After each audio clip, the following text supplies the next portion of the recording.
Psychic Radio, Earth's #1 psychic radio network, and watching Moonstruck TV, enlightening television. Welcome. Time for the Mini Medium with Stephanie Cowan. Live from tarotwithsteph.net. Connect direct. In North America, dial 888-454-2751. In London, 20-3519-2158. In Sydney, dial 02-8488-3147. Or online, contact us through our Facebook page, facebook.com/psychic radio. Or one of our websites, ask1radio.com or moonstruck.tv. This is the Mini Media on A1R, the Ask One Radio Network.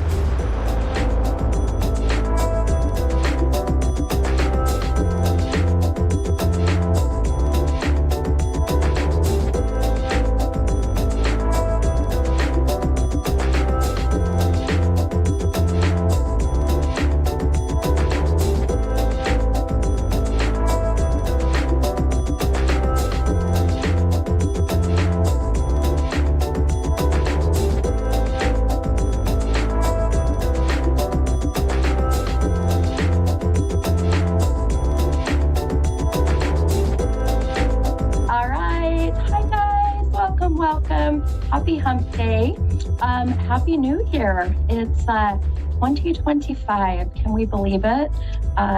Such an amazing beginning already. I can feel it. And, for some of you, there's a lot of reasons why that you already know why this year is going to be incredible. And I'll kind of explain a little bit of that here in a minute. But I hope you guys all had a beautiful New Year's Eve, happy and safe, and spend time with family, friends, or sometimes it's nice to just be at home and, if you're by yourself and maybe have a glass of wine and just be comfortable, right? And ring in the new year in just some peace and quiet. And that sounds amazing, by the way. So I got to actually spend my New Year's Eve with my family and got to do some fun things. We decided, or I should say I decided, that we were going to do vision boards. So myself, my husband, my two daughters, my son-in-law, and then my cute little granddaughter, we sat on the living room floor until about midnight, putting together our vision boards and, making these beautiful vision boards that are going to be hung up somewhere, wherever it is that we feel, we'll get to see them and it'll inspire us. And it was just so interesting to see when I went and looked at my youngest daughter. She's a Sagittarius. She's a very red-headed fire sign. Looking at my oldest daughter, who is a Capricorn, very, very Capricorn energy. My son-in-law, who is a Cancer, and, he very much is kind of, just go with the flow, kind of wanted to do silly things. And, and then my husband is an Aries and he, very detailed and very much like, all right, this is what I'm doing and facing the, our fears for the year. So, the things we really want to change and let go of that dang ego. So, and then mine was just a lot of, a little organized, but a little Gemini chaos. And it was so fun. It was just really, it's fun to sit and reflect and see. So I encourage you to do vision boards. And if you, include family, I think it's even extra special. So I'll definitely share these vision boards when they're done on all my social media platforms, or you can go to mini-medium.com here in the next week and I'll have them posted there. So anyhow, super excited to start this new year. And as some of you know about, this year is the year of the 9. So if you take the numbers in 2025, it equals the number 9. And this is the year of completion and things coming full circle, ending old cycles, ending old behaviors. So it's going to be a very transformational year, especially for us Geminis. So if you're a Gemini, especially Gemini rising, watch out, my friends, because this is our year. This is, I was just listening to a podcast before this about how the Gemini, I believe it was Neptune, had been basically in hiding, right, in retrograde, and has not been in the sign of Gemini for 14 years. And here we are. So it's going to be incredible.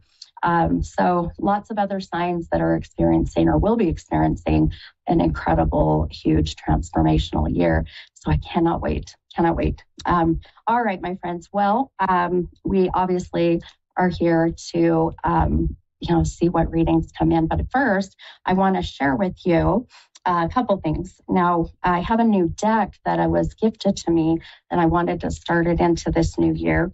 And this deck is it's so fun. It's really kind of an oracle type deck, but it's called Night School, and it's about teaching you or stimulating your mind to working on maybe some spiritual things in your life or getting you thinking about certain things. And I thought it was amazing. So thank you to my assistant, Savannah, who just had her baby yesterday, and cute little boy.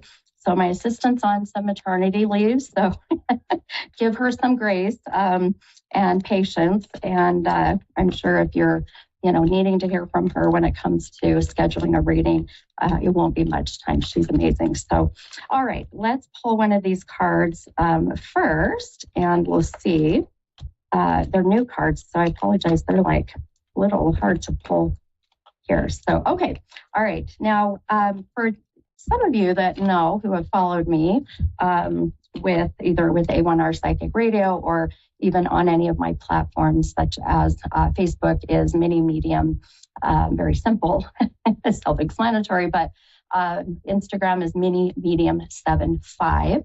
75 is the year that I was born. Yes, I'm going to be 50 this year. Oh my good gosh, it's been crazy thinking about that. But anyhow, go and you can check out how I do my readings and why numbers are important. So today, the number 76 has been coming up like crazy. Now, 76 is a pretty good size number. So the way that this connects is the number 76 will be someone of the age 76, someone or something that connects with July 6th. This can be someone born in 76.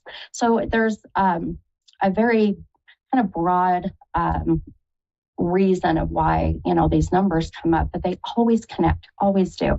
Now also sometimes numbers go down into more of a condensed form, if you will, and that would be the number 13, 7 plus 6 being 13. So 13 I'm going to bring into the readings tonight and see also if that connects. So I pulled the 13th card, and I love the number 13, by the way. It's a very lucky number for me.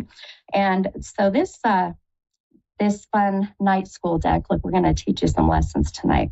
So it says, learn the myths. So what are myths and what are the truths? It says, read a few of the earliest tales from the Babylonian and Maori cultures. Pay attention to where the people live and where the gods reside. So here's some homework. Or you can go Google it now, right? How did these stories impact the ways in which people thought about the night sky? All right, I'm doing this after. So I just pulled this card, girls. I would definitely have maybe some more information. So definitely look into that. We can go Google that.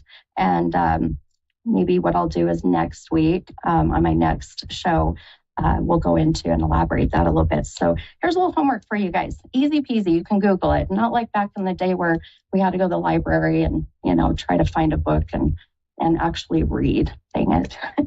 So, all right, let's go ahead and take my first caller of this season of the year 2025, January 1st.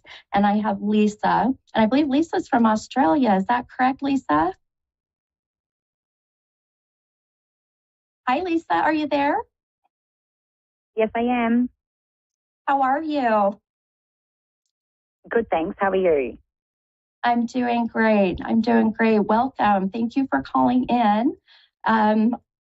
What can I help you with tonight, my friend? I would like to know if you see our financial position sort of changing at all in the near future. Okay. Oh, perfect. Okay. You bet, my friend. Can I ask what your zodiac sign is? Capricorn. Okay. Perfect. Okay. My oldest daughter is a Capricorn, and my mom, who, bless her heart, she is crossed over, and she was a Capricorn. And I love my Capricorns. I'll tell you, they're very earthy, very down to earth, but they are go-getters. They are go-getters. So Yeah. I have no doubt, my friend, that even when we're in these ruts of financial struggles, I'll tell you, one teammate I love to have is a Capricorn. So they're very, very driven. So that's why I usually don't ask my clients or when I greet someone what their sign is, but for some reason I needed to find out. You definitely are very goal oriented. I feel like this year, now I was just explaining, we're in this year of the 9. So there are some old cycles needing to be broken. And I really feel that for you, my friend. Does that make sense? Old cycles, things that are not working for you or haven't been working for you. Yes. Okay, beautiful. Okay. Tell me, I don't know, if I take you back to 2022, so we're going back, 2-3 years ago.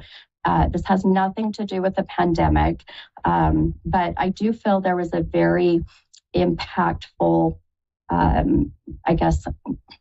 something during that year that really shifted your financial energy of either the finances, being money being lost or business not doing so well. Do you recall in 22 what happened? Yeah, business not doing so well. Okay. All right. Okay. So this is where, when I am looking at that year, it was definitely a year of stepping back, reviewing and taking a look at, what is working, what isn't, and really focusing more. And this is going to sound really weird, but focusing on the what isn't working. I feel like you're very good at the business as a whole, but there are some pieces that have been missing. And I'm telling you, very entrepreneurial. And I don't even think you told me this. You just said finances. Do you own a business or are you an entrepreneur?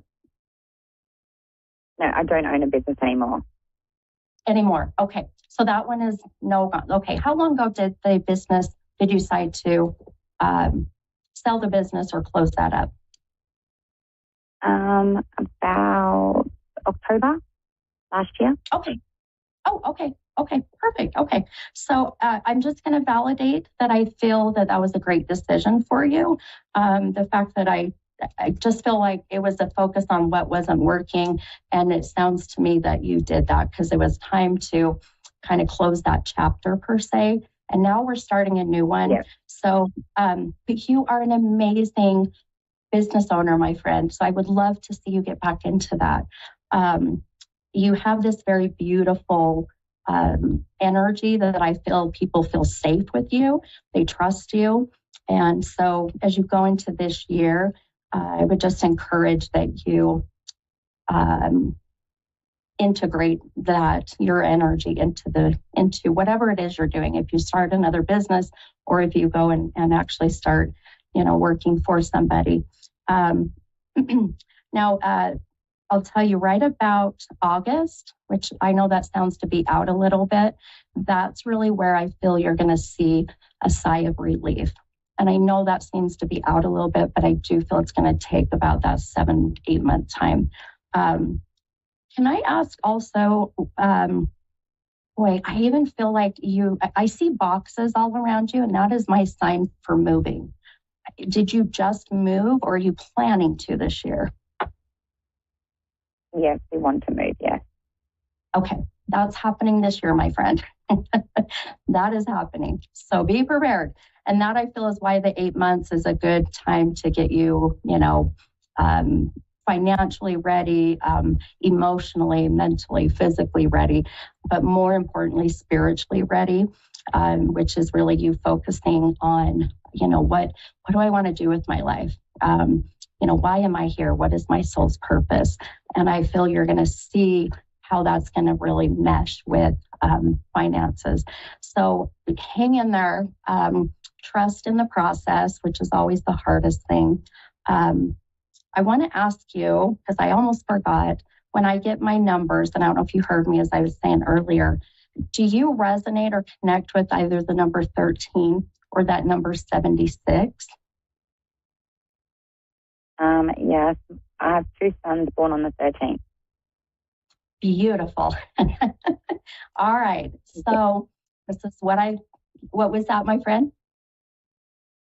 I said yes, they're both born on the 13th.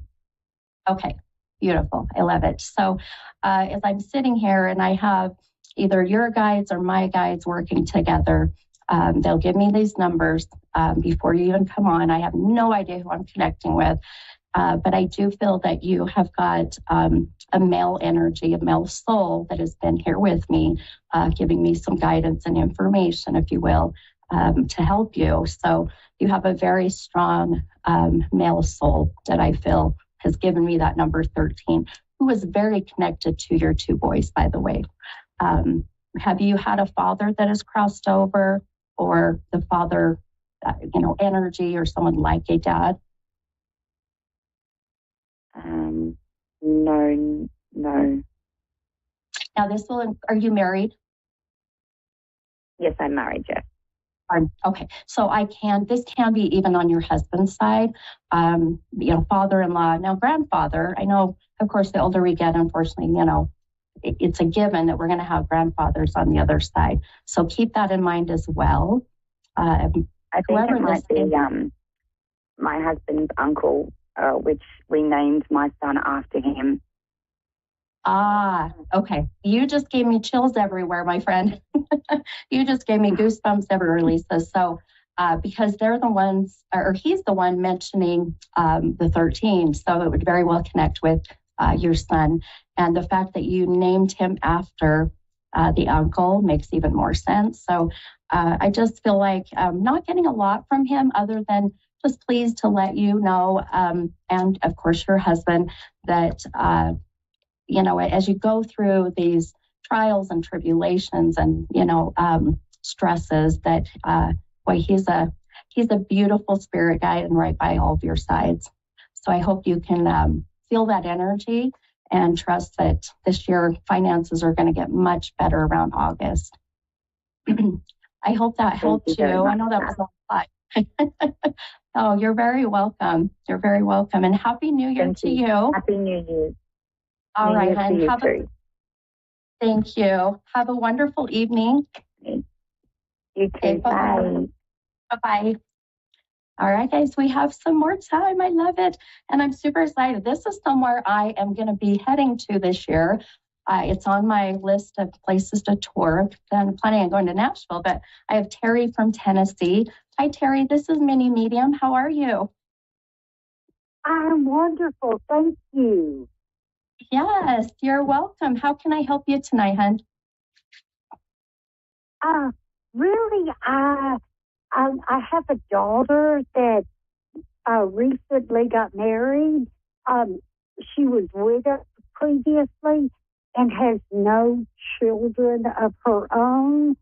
And I'm wondering if she's going to have children. Okay. And this is your daughter, you said? Yes. Okay.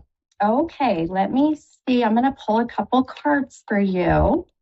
Now, just to be very clear, and I've done readings, gosh, it'll be 29 years this year. Oh my gosh. I feel like I age myself every time. But it's, I have learned that one thing I will never do, my friend, ever to any of my clients is give false hope or false disappointment. Babies are very, yeah. Children having pregnancies and babies is such a sensitive subject. I personally connect with, I've had several miscarriages. So I'll tell you, when I do predictions for babies, which is the strangest thing because it has been my forte lately. So I have been predicting pregnancies and genders like no other. I don't even know why, but I love it because it's a happy moment for most. For most.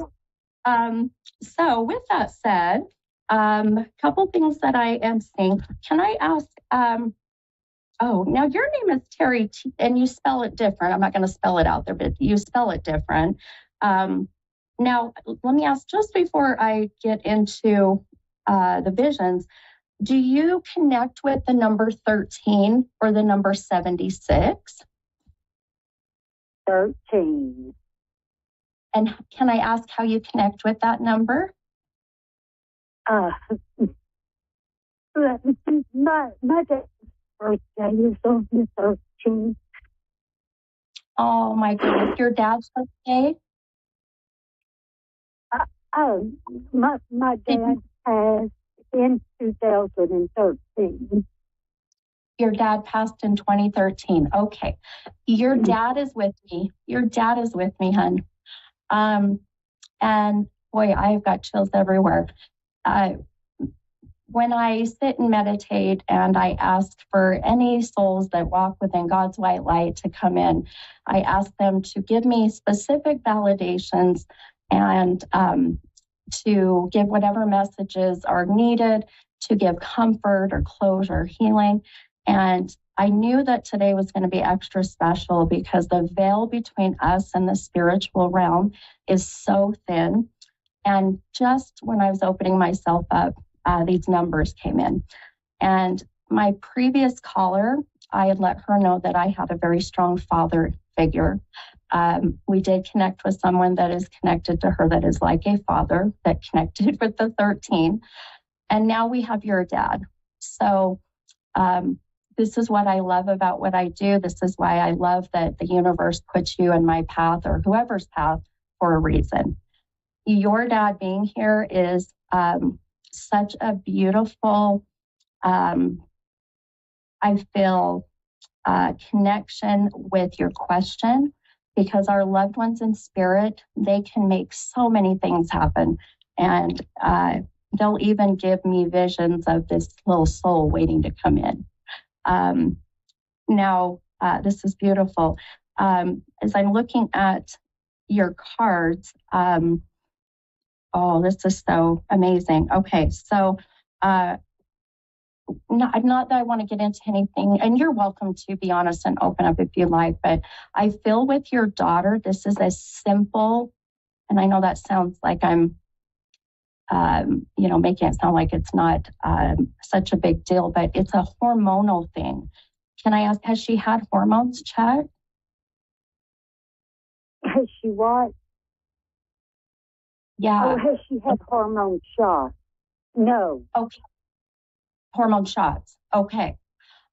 So that's what I'm seeing. Your dad is showing me a sense of, it's so funny. I just literally heard your dad say, tell my daughter to breathe.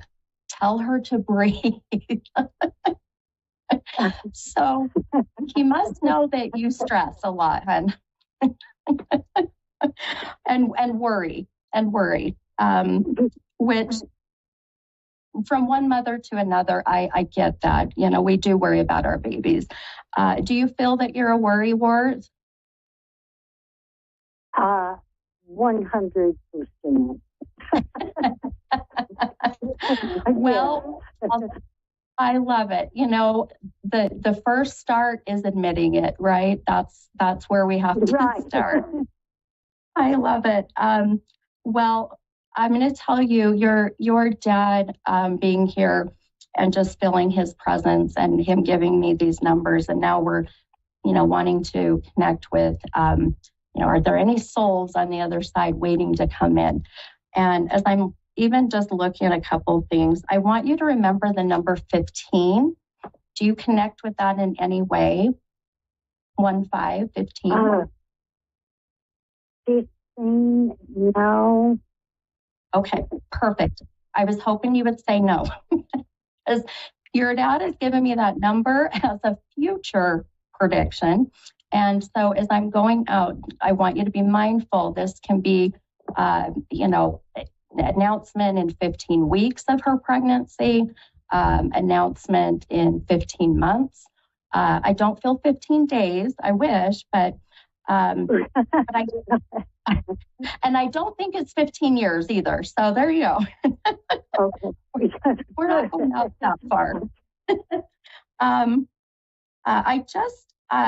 just heard 34. Can I ask how old your daughter is? 34. Your She's dad's amazing. 34. Okay. Yeah. Wow. Okay. So this is your dad.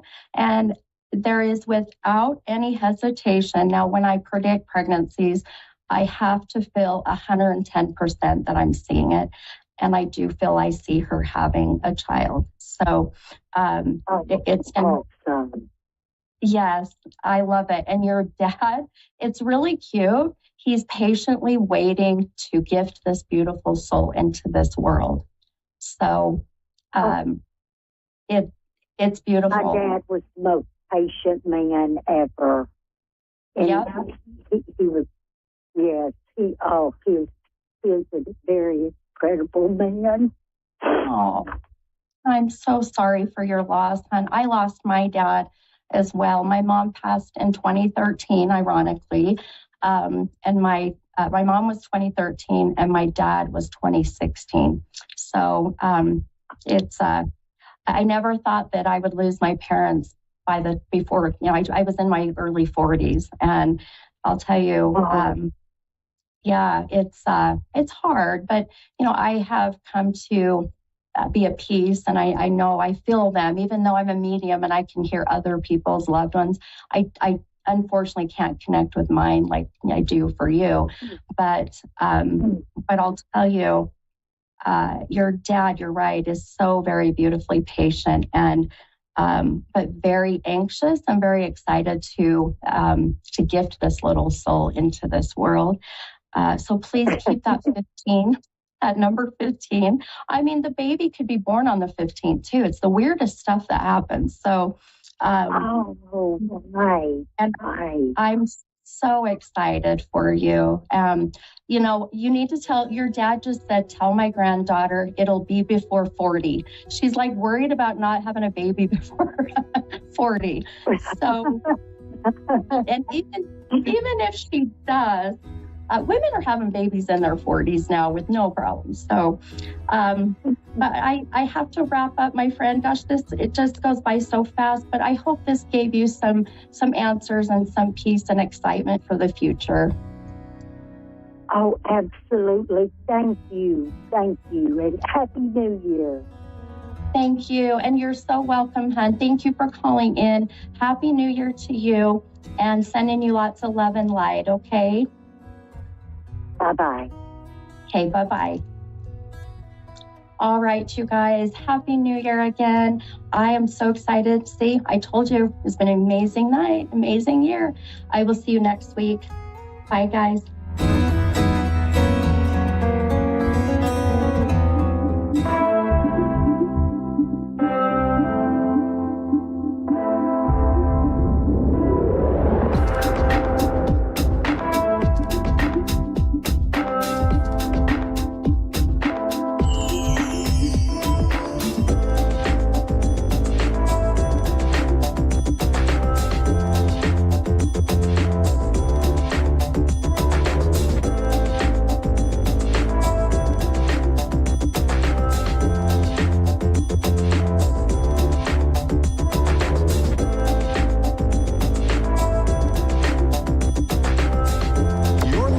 A1R Psychic Radio, Earth's #1 psychic radio network, and watching Moonstruck TV, Enlightening Television.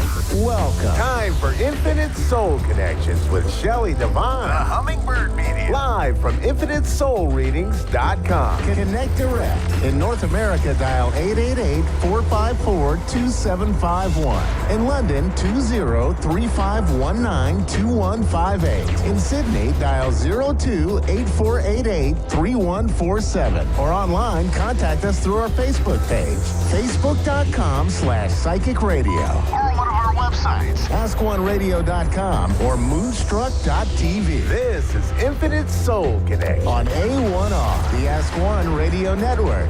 Hello, everybody. Welcome to Infinite Soul Connections. I'm Shelley Devine. It's so nice to be here.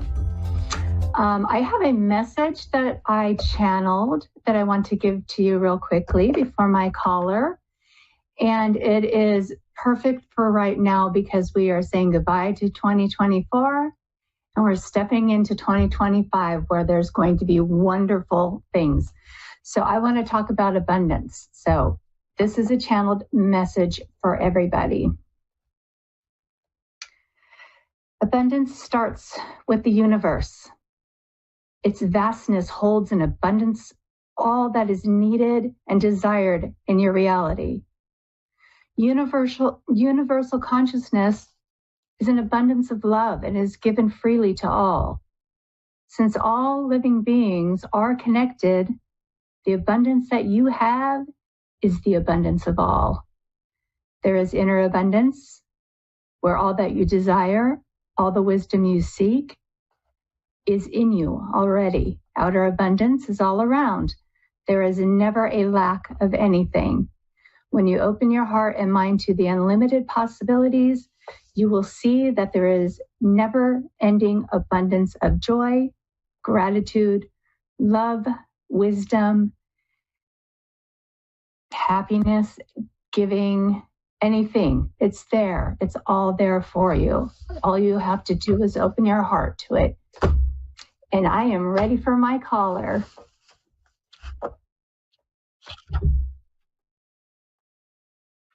Okay. Allison, are you there? Hi. Yes, I'm here. Oh, wonderful. How are you on this New Year's Eve? I am doing well. Thank you. How are you? I'm doing well too. Is there anything that I can do for you today? I would just like to know if there are any messages that you feel I need to receive from the other side. Okay. All right. First thing I'm getting is creativity. And the muse of creativity. So are you a creative person? I'm a closet creative person, yes. Okay, you are going to step out of that. The muse is calling to you.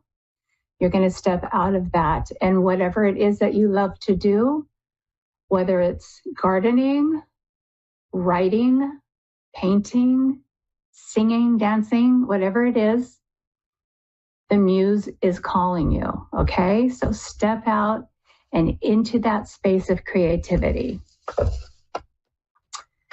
You also have, I've pulled a couple of cards for you. We have the joyness and fun card. Of course, that goes right along with what I just said. Stepping into your creativity and embracing it is going to bring you a lot of joy and a lot of fun. Now, I did get a sense of that there's something that you need to let go of. That maybe once you let go of that, you will be able to step into your creativity. Does that sound like something that you're dealing with, or does that resonate for you? Oh. Okay. Yes. Perfect. Okay. So letting go of whatever that is, whether it's hard or whether it's easy, I'm not going to tell you to just suddenly do it. Just try to work on that. Okay? Try letting go of whatever it is that's holding you back. Because you've got the angels all around you. You've got the angels of the four directions, which is really amazing. That means that you are absolutely on every side surrounded by angels. Do you talk to your angels?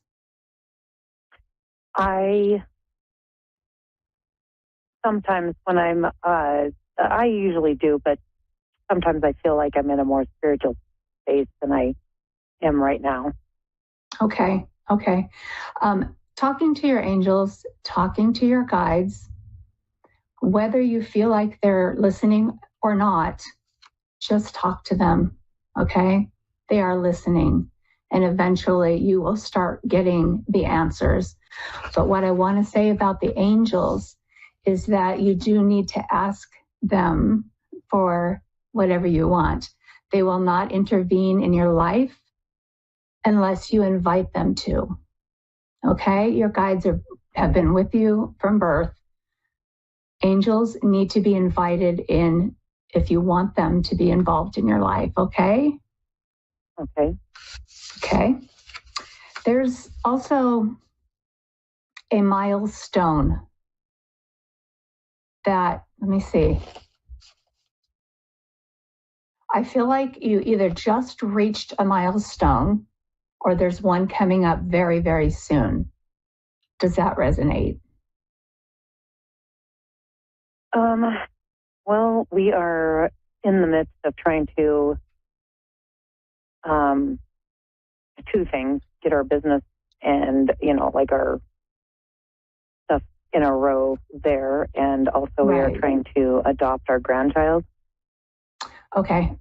All right. So two things, yeah. So the milestone I feel is with your business. And I think, okay. So what they're saying is, you know how we set goals? They want you to set milestones. When I reach this place in my business, I've reached this milestone, and then set the next one. Does that make sense? Yes. Think of them as milestones and celebrate them. Celebrate them when you reach them. Okay? Okay. Let me think about the grandchild for a minute here.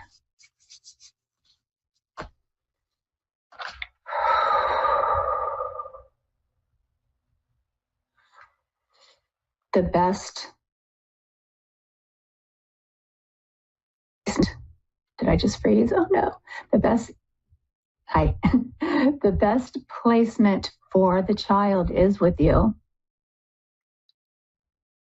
I do feel the adoption is going to go through. It might take a little time, and it's going to take a lot of patience. Okay? Okay.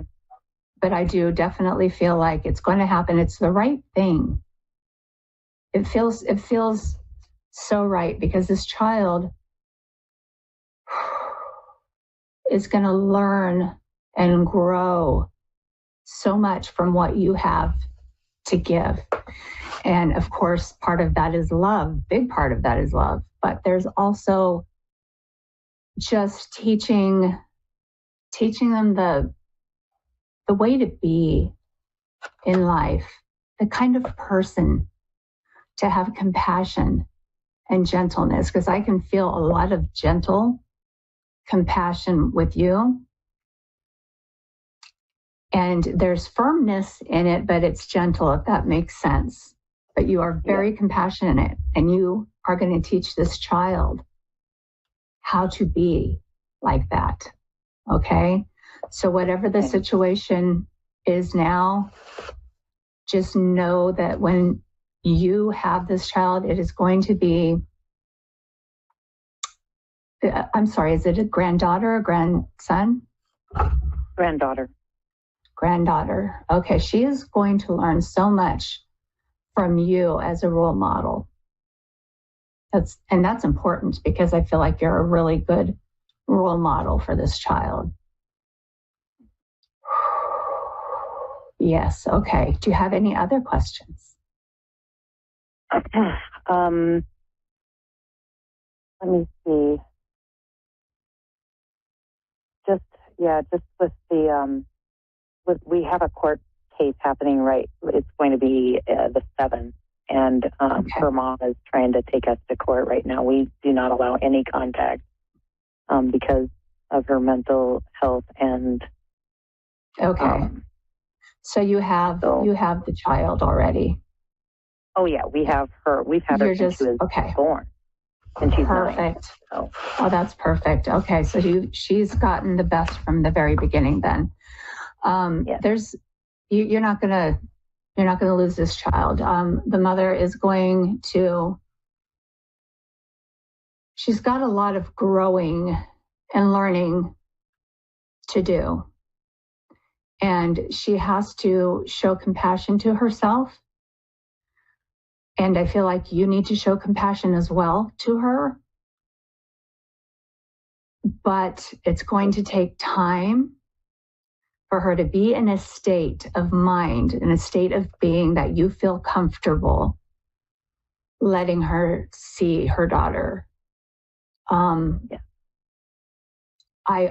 I feel that's the way that it's going. I feel that's the way that it should be. I'm sorry, I don't feel that way. They are telling me that's the way that it should be. My opinions don't matter. I'm telling you what they're saying, because sometimes I say it like I'm saying it.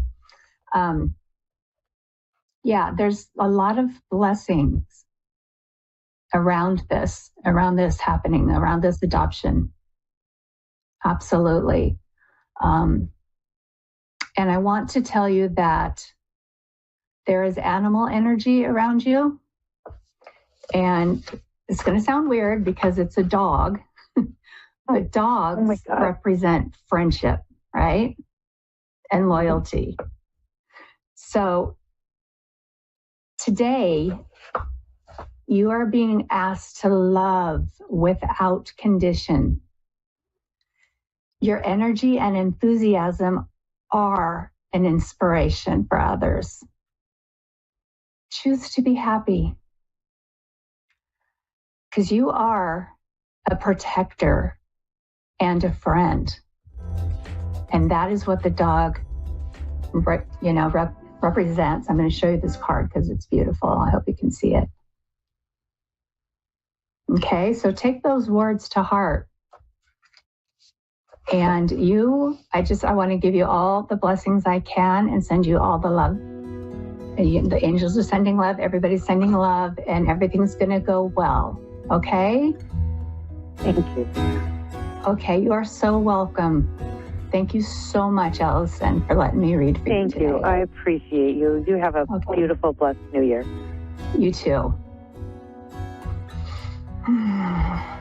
Thank you, everybody. Blessed New Year to all of you.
To A1R Psychic Radio, Earth's #1 psychic radio network, and watching Moonstruck TV and Lightning Television. Welcome. Time for Insights with Solaris with Jennifer. Live from Solaris.1. Connect direct. In North America, dial 888-454-2751. In London, 20-3519-2158. In Sydney, dial 02-8488-3147. Or online, contact us through our Facebook page, facebook.com/psychic radio. Or you want to have websites, askoneradio.com or moonstruck.tv. This is Insights with Solaris on A1R, the Ask One Radio Network. Hello, everyone. Good evening, good morning, wherever and whenever you are watching this. Welcome to the first episode of Insights with Solaris of 2025. I'm excited for this year. So one of the things I typically do as we get started is doing a collective reading, a tarot reading. And I also wanted to talk in a little about numerology today because being the first of the year 2025, it comes to the numerology of the number 9. So for a lot of people, it's going to be a very challenging year, but it's going to be a productive year where we're ending cycles and we're finally getting ready to begin that new chapter for the following year. So no matter what obstacles you come across this year, know that it is finally closing. The chapters are closing, the patterns are closing, and you're about to start again. So you may lose a lot of people, whether it's through a loss of a relationship or someone passing away in the elderly. Nothing should be sudden necessarily, but just know you're getting there. So always take that deep breath, and we'll go into the tarot card of the collective energy for the following week. This is just the energies that are surrounding the theme, and it's going to impact everyone a little bit differently, but overall you can understand this energy to make the best of the freak week ahead. And what we have is the Page of Swords. So what I am feeling with this is that you're going to be having a lot of communication with people. All right. So you may get information that you might not necessarily like, or the communication doesn't feel as comfortable as it could be. There may be delays, there may be changes in plans. So watch for that weather the following week as well, because you're going to be having a lot of travel issues. So if you have any type of short distance travel or long distance travels, please have a backup plan. But overall, it does seem like a few of you have recently received some information from another person that just kind of left you hurt because it was kind of blunt. It was not delivered in a way that was compassionate. So that either has happened within the last 3 days or it's about to happen in 3 days. But whatever it is, don't take it personally, because it's not truly about you. If someone said something about how you look or anything like that, it is more of a reflection of what that person is going through. So please try not to take anything personally that may be said to you this week. So just be aware of that. It will be a challenging year. But it's going to be a successful year for those who have put into work the past 9 years, because it's a cycle. We do cycles in 0 to 10. And so as we're ending this year and as we're going through month to month, particularly within January, you may be a little bit more of a hermit, but that's okay, because as you're going into February, you're coming out of that hermit mode, you're starting to connect with more people, and you're going to see those shifts in the relationships. Ultimately, it will be positive. So just hold into your bootstraps and so we can move forward. And yes, I'm just getting another message. Just beware if you are doing short distance travel within the following week. All right. And we are going to our caller today. So we have Jeanette from Georgia. How are you, Jeanette? I'm doing well. How about yourself? I'm doing really good. I'm excited for this very first show of the year. How can I help you? What kind of questions do you have? Just a general, maybe. A general reading, see what comes up would be nice. Okay, so we're getting some mixed information here. All right, so we're going to dig into this a little bit more. Fantastic. So some good energy, some energy that we're going to have to talk about and walk away from. But overall, relatively good, what I'm seeing in the present situation. So I do see that perhaps there was a little bit of extra spending and over the holiday period. So just to keep that in mind over the next few weeks, is to pay a little bit more attention to your finances.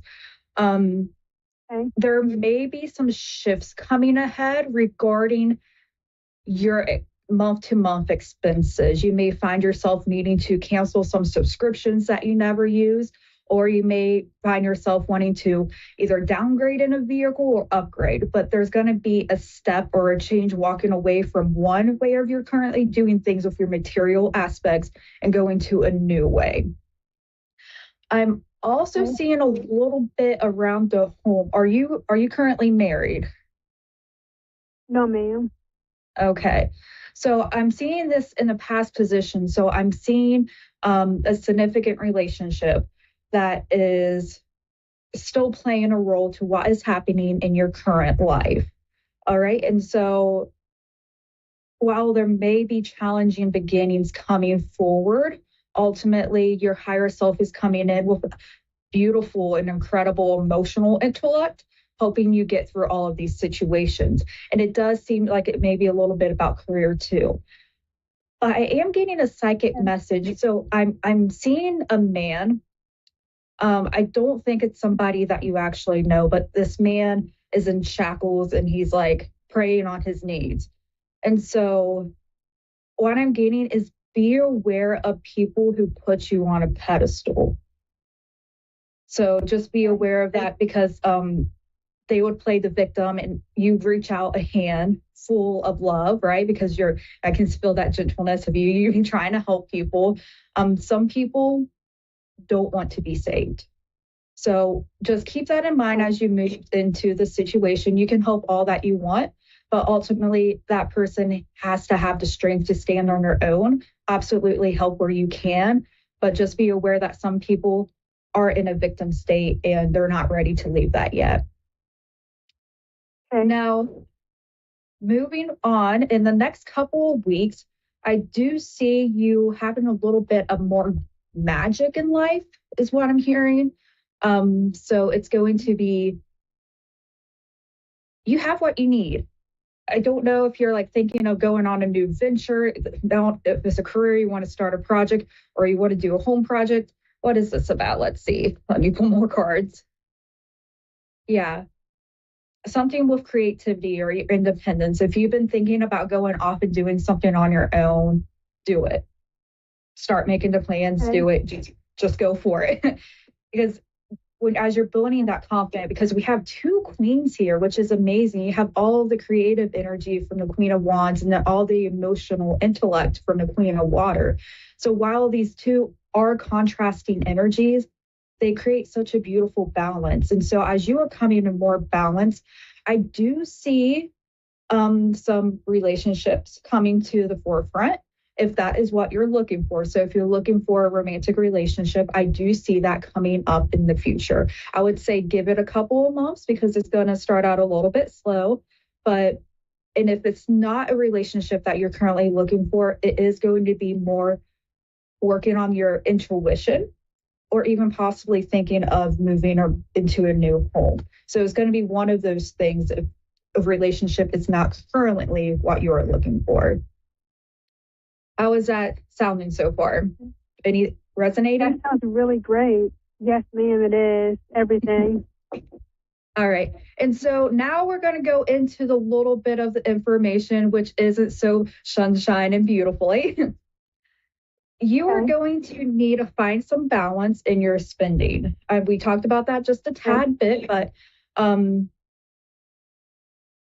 it's good to spend. It's good to be frugal, right? But it's all about finding that balance, because if you're too frivolous, if you're holding on too much, you're restricting your life experience. So it's wonderful. I do see opportunities to give to people from the less fortunate. So this could be something as paying for somebody's drink that they're short on cash or something like that. As you are going out there, being cautious, but at the same time, living with life luxuries as you can afford them within your means, is also a thing of making sure you are making good business decisions. So this is going to play a big part. I'm healing around April. So any type of big business decisions or discrepancies that you may find in any financial reports, whether it's yourself or in your business, just keep an eye on that and see where it goes. And we also are coming up where you may come in with some minor obstacles. I don't see anything major, but this is saying that, hey, you have to believe in yourself. You have the magician here, which that means he has the power to do absolutely anything that he needs. He creates from scratch out of nothing, and he changes and transforms. You have that energy, you have the intellect, you have the emotional balance to succeed in what you want. So make sure that you don't give up on the things that you want. If you want that new relationship, or that new home, that spiritual insight, it's all there for your taking. You just have to remember that you got to keep going. So you are nearing the end of your journey there. So we're getting closer to the steps. You still have a few more steps, but you're becoming more confident in yourself, and setting those boundaries is really going to help you fight against your own ego, because you are your own worst enemy. Other people aren't sitting there thinking about you like, oh, she could have done that, or like she could have done that better. No, you are the only person thinking that. Other people, they don't care. Everyone's kind of selfish. So, and that's not a bad thing, right? We are our own worst enemies. Right. We are hardest on ourselves. And so as you're going through these stages and obstacles, you are building that confidence to say, hey, this is not the truth. This is a false belief. And I have all of the energy to break away and break the shackles of my own limitations, because I am a queen. I am the magician, and I can do whatever it is that I want. But first, I need to walk away from some old beliefs and step out of the ego. And I'm seeing a little bit more spirituality as well. So if you are wanting to study a little bit more, that could help you build that confidence as well. And you could also meet some people with similar interests and kind of build your friendship group as well. Okay. Yeah. I have one follow-up question in that subject. Oh, of course. That's the biggest thing I'm working on now, is trying to, I guess they call it healing, and trying to, because I keep attracting the same type of romantic partners, but I also feel like I don't know what to do to, like, further my healing. I feel like I've done so much already, and I feel like I'm at a standstill. Mm-hmm. Yes, and you are at a standstill. And don't be afraid of the standstill. That is a time where you can go in, you can be patient and really look at things, because nothing else is happening. So you can really give all that attention to yourself in order to heal, because we want to wake from the patterns. We want to wake from the men who shackle themselves and want to bring you down too. So you are on this path of awakening. You have this awakening card. The number 12 and Archangel Gabriel are going to be very important for you. So if you want to pray to Archangel Gabriel or just look for this number, do so. All right, because you are coming in, you're meeting new people. That new love is coming in. Just be patient. I know we love that statement, because you are moving forward into more awakening, and that healing is already happening.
listening to A1R Psychic Radio, Earth's #1 psychic radio network, and watching Moonstruck TV, enlightening television.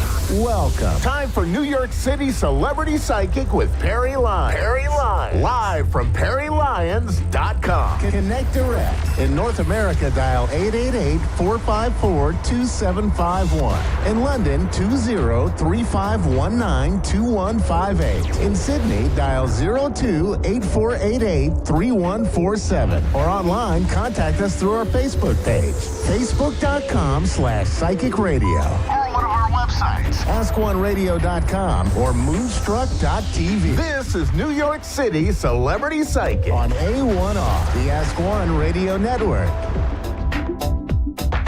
Hello, darlings. This is Perry Lyons, New York City Celebrity Psychic, and you're you, which is the best thing you can be. Happy New Year. I hope you had a lovely New Year's Eve. I am still in my jammies, not because I got crazy, but because I stayed in my jammies all day, because why not? And so today's show, I'm going to do two unusual things.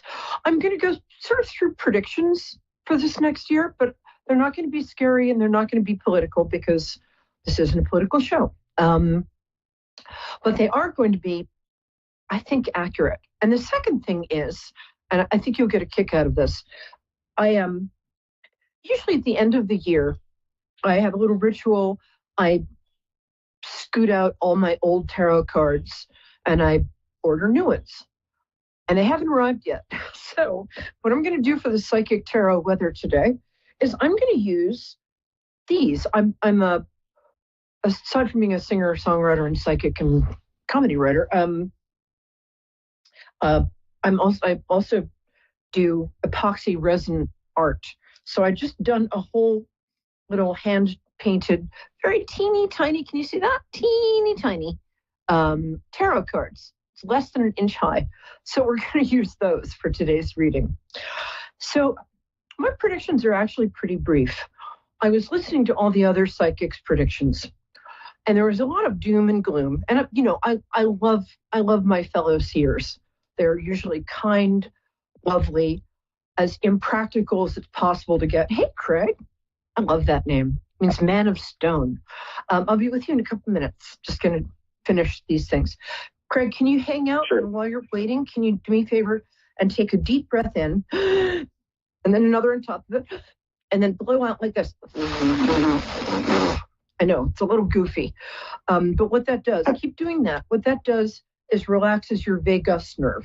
Not your vagus nerve, which is where, say it with me, you wake up in a hotel room in a Nevada city with 3 dead sex workers, 25,000 liquor bottles empty, and 10 years of your life missing. But enough about my personal life. Anyway, so my predictions for this year is things are going to be a lot better than we think. Some of us have been worried about possibilities of, I don't know, democracy ending in America and that sort of thing. That old thing. But I think that we're going to be very protected, is what I think. I think also, this is a 9-year, and it's a numerology thing. And a 9-year is a year of sort of endings and then beginnings. And I don't mean endings in a bad way. What I mean is a lot of old stuff in our society that doesn't work for us is going to kind of just close down and shuffle off in the night. A lot of people are going to be becoming both more spiritual, and I don't mean in a woo-woo kind of way. I just mean accepting that perhaps there's a higher power, or that perhaps it's safe to breathe quietly for 10 minutes a day and just get in touch with your inner self. Or you can worship Kermit the Frog, whatever works for you. But it's going to be a very spiritual year. And this is kind of crazy, but I actually do. I've seen a lot of UFOs in my life. It wasn't my fault. I wasn't looking. I didn't believe in them. Kind of like the rest of all of my psychic experiences. But I have a weird feeling that there's going to be some sort of official confirmation that we're not alone. And I think like in 5 years, we'll have aliens like door dashing for us. But Anyway, so also my predictions for each of us is that we're all going to be taking a couple of steps further up in our frequencies. Frequencies. I found it sounded like Elmer Fudd. Frequency. It's duck season. It's rabbit season. Sorry, Bugs Bunny reference. Okay. But I do think that this is going to be a year in which a lot of us reach a lot more of our potential faster than we ever thought possible. And so I know everybody's been a little worried about like doom and gloom, and I'm not seeing Third World War. I'm really not seeing anything except we're going to be okay. And each of us is going to do a lot better than we've done for the last few years, personally. That's it. Okay, I'm just going to do the psychic weather. Craig, hang on a couple more minutes there. Bless you, my darling. I get the feeling you're quite handsome, so stick around. Okay, our first card is this little tiny tarot thing. Can you see that? It's a little tiny thing. It's the Wheel of Fortune, which means that as the new year begins, some situation in which you've been very stuck is suddenly going to unstick itself, and I think resolve itself in your favor. I love saying that. I didn't even mean to say that. That's just what came out. Sometimes that happens. The second one is the Emperor card, which means a father. Can you see that? They're cute, right? I made them for earrings. A father or a father figure is going to be having some sort of influence on you in the next week. If you no longer have a father, it could be like me, an older brother, or a friend who's like a brother, who's maybe a little older. I'm looking at you, Richard, or my housemate who's coming soon. But or you might be having a heart-to-heart with your own dad. So, but it's a very positive card. And then the last card, okay, ready? It's tiny. It's the Star card. Here you go. They're very cute, I think. I sell these, so let me know if you want one. And the Star card, the image, if you can't see it because it's 3/4 of an inch high, is of a woman she's naked and she's pouring water on the ground and into a pool, like a little lake. And what that means is your star quality is going to be sort of noticed by people this week. You're going to be very nourishing for those around you. Either physically, you're going to be like giving them cake and stuff, I don't know, or emotionally, you might be a source of comfort to your friends and family this week. You might also have a bit of an artistic breakthrough. So that's what I'm getting for this week. Yay! Okay, Craig, are you still there? Are you still alive? Talk to me. I'm still here, yes. Hi, sweetie. Yay. Okay, I like to connect to people through their birthdays. So tell me when your birthday is, please. My birthday is November 23rd. Oh, you little Sagittarius here. How nice. Pardon We love pardon this. Me? Can you hear me? I can hear you, yes. Okay. Great. You said November 23rd, right? Yes. Great. That makes you a Sagittarius, and we love those. Usually kind of idealistic, love to travel, great companions, really good conversationalists, and I just love Sagittarius. So how can I help you, my love? My daughter passed away. I was just wondering if she has any messages for us or God, anything. I'm so sorry. Oh, I'm so terribly sorry. It's the worst thing I can imagine. What was her first name? Her first name was Alyssa. Beautiful. And can you tell me her birthday? June 14th. I'm sorry, say that again? June 14th. Oh, okay. Hold on a second. Was she, I might be wrong about this, was she about 23? How old was she? I'm having a hard time getting her age, forgive me. She would have been 26. 20, okay. Sorry, I was off by a couple of years.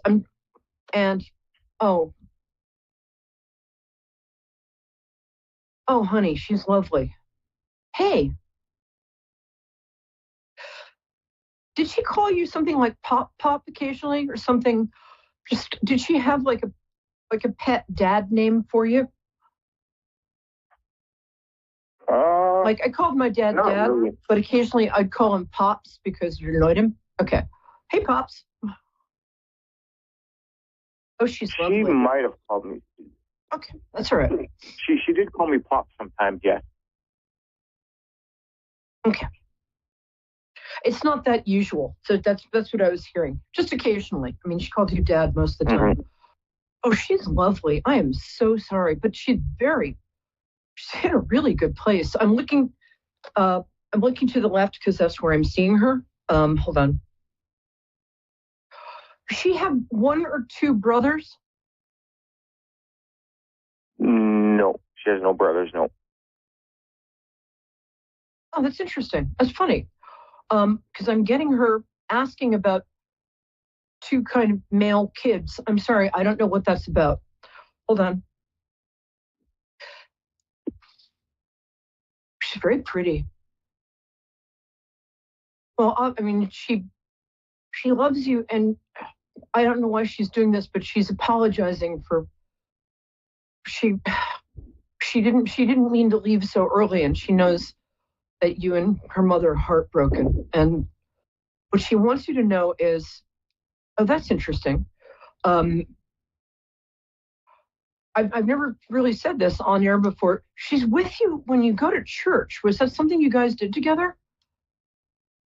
We've never gone to church, no. Never been to church? Okay, sorry. No. All right, let me recalibrate here. Hold on. I'm usually very good at this, but hold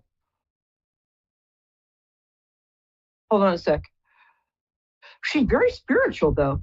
I don't know if she's church spiritual, but she's very spiritual. She's beautiful eyes. Did she have kind of blue eyes and a dimple here?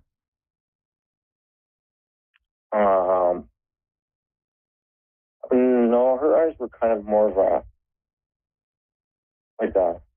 hazel color. More of a what? Hazel, kind of bluey green.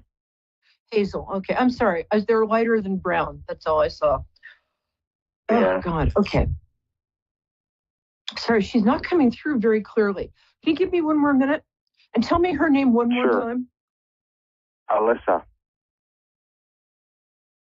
Oh, it's beautiful. I love that name. Alyssa. Hi, darling. Ah, there you are. Oh, she's got tiger eyes like my sister.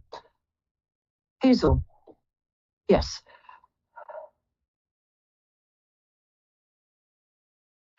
When did she pass?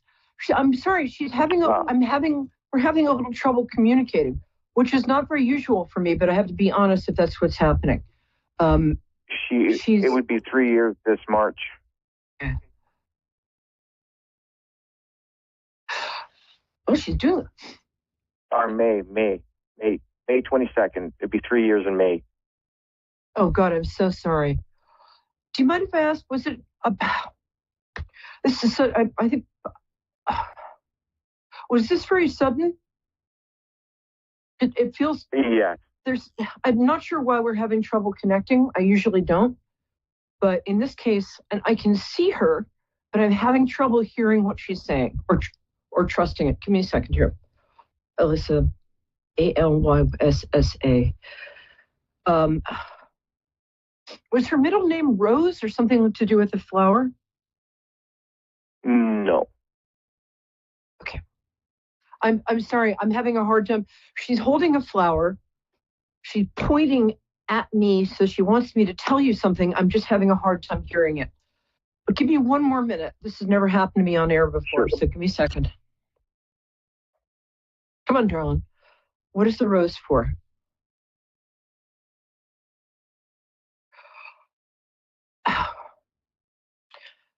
Did she pass in a place where people leave flowers? Why is she showing me flowers? I'm sorry, dear. This has never happened to me before. I can feel her. I can sense the enormous love she has for her. we're just having a hard time communicating. I'll tell you what, contact me privately on Facebook. I'm Perry Lyons, PeriLyons. And I'm sorry if this was an exact science, but this never happened to me on air before, and I can do nothing but apologize. I'm sorry. I get a huge amount of love from her. I get that she passed suddenly, but the rest, we're just having trouble connecting. Forgive me. Okay, so where did you want me to contact next week? you? After we hang up, I'm going to meditate. Or else get in touch with me on Facebook, Perry, P-E-R-I, Lyons. And I'll try again for you. It's very unusual, and I can just apologize. I'm sorry. Forgive me. Okay, no problem. Thank you so much. All right. Thank you, love. Oh, dear. Okay. Well, that's never happened to me before. But the thing is, she's here, and I can see her. I just can't hear what she's saying. Anyway, if you watch the show a lot, you know, this is a first, and I hope I don't disappoint you. Okay.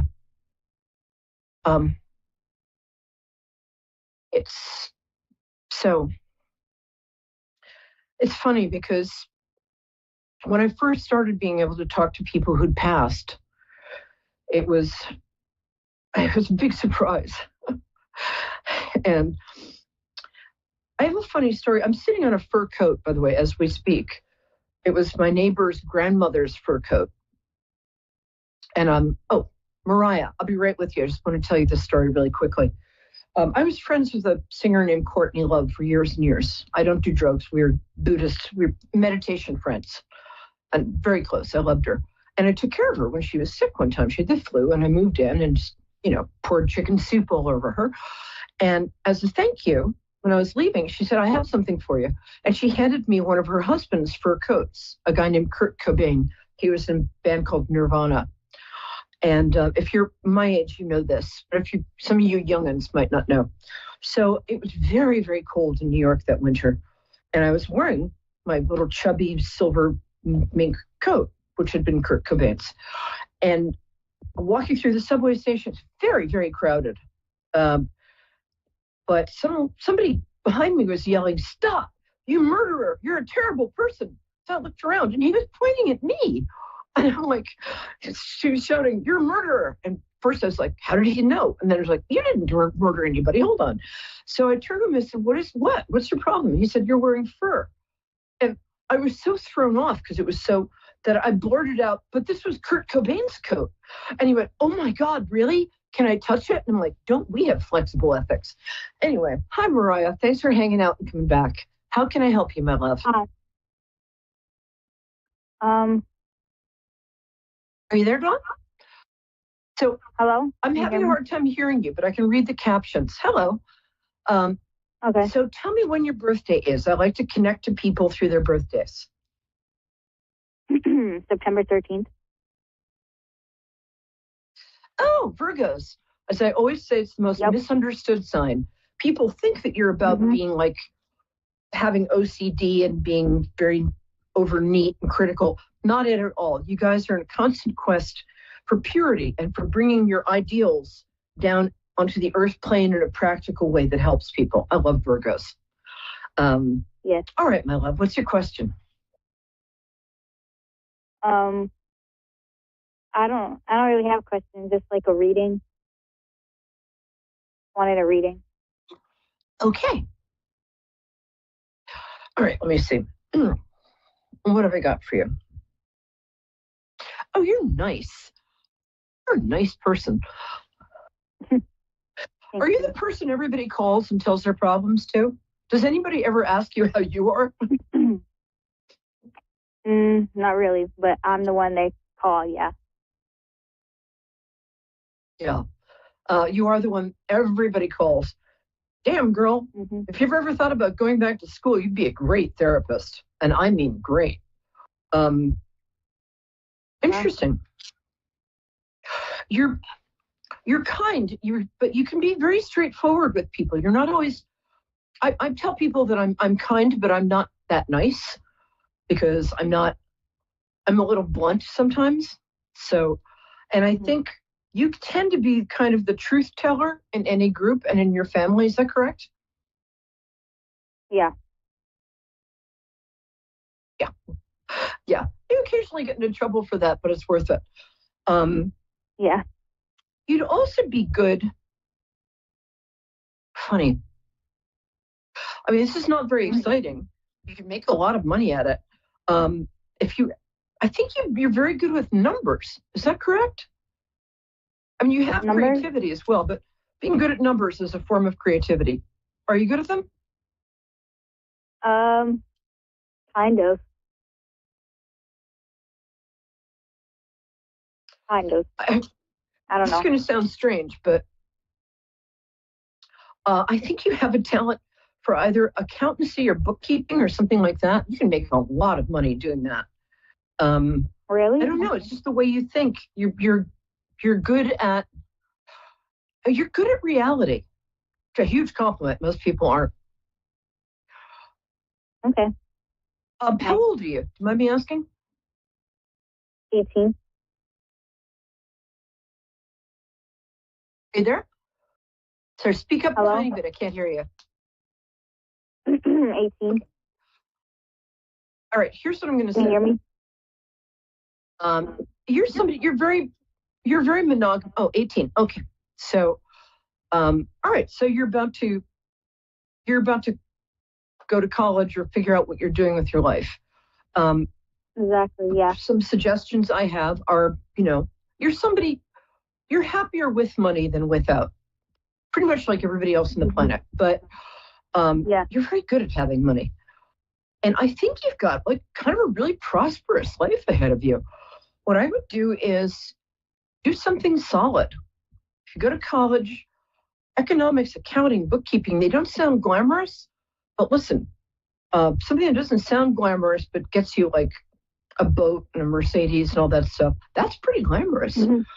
As somebody who's had a very glamorous life without a ton of moolah, I'm going to say, go for something stable and something where you can help people. You'd make a terrific therapist. You'd make, as I said, you'd be very good in business.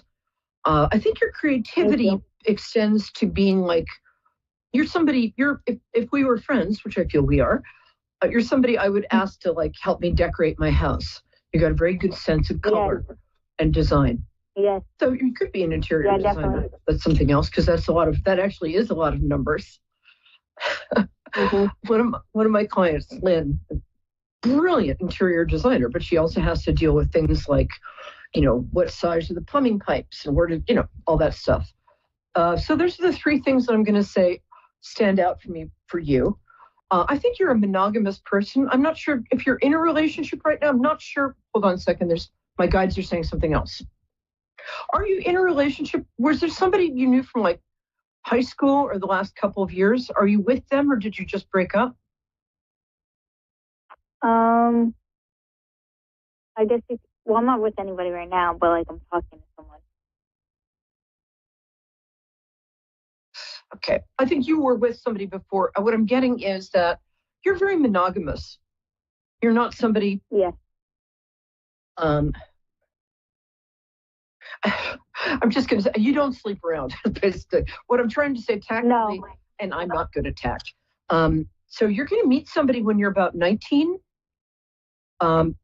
It's a long way to wait. I know it's almost a year, but when you're 19 is when I see somebody coming into your life. And I think that's your person, honestly. I think you're one of those people who just mates for life, like wolves or lobsters or swans. But I don't think the person coming into your life is going to be a wolf, lobster, or swan, because I believe there are laws against that. But what I am going to say is that, the person I see for you, I'm not going to say you're not going to date before that, but one thing I will say is please, and listen to what Mama Perry is telling you, stay away from bad boys. I don't care how cute he is. I don't care how attractive. If he doesn't have a plan for his life and a good job, if he ever does drugs, or if you see him, drink too much too often, get out of there. That's not for you. You need somebody like you who is grounded, lovely, responsible, interesting, kind of spiritual, delightful, but somebody who's really got their head together, like you do. And that's, I think you've got a really nice life ahead of you. I'm really not getting, I think I'll just stay away from any substances. Probably you're somebody who doesn't have much of a head for alcohol, but I don't think you drink much anyway. No. But I stay away from anybody who does any of that stuff. I mean, have a glass of wine occasionally, but, and keep your head on straight. Pick your career early and know that if it doesn't seem glamorous right now, it will seem glamorous when you're making very good money. And I'm sorry if that doesn't sound spiritual, but money is spiritual. And being, higher power wants us to be comfortable and happy and financially secure. And I think that's what you really want. And you want a family. That's what I get. I don't know. Do you want a family? Because I see you as being a very good mom to two kids. Yeah. Good. Yay. I'm so glad we had this time together. I think you're doing great. Are you in college yet? Have you applied to college? No. Okay. But we'll figure that out, because where you live, there's a pretty good community college. And I think you could start out there, and I believe it's free. And you're very smart. I really, really want you to have the life that I see for you.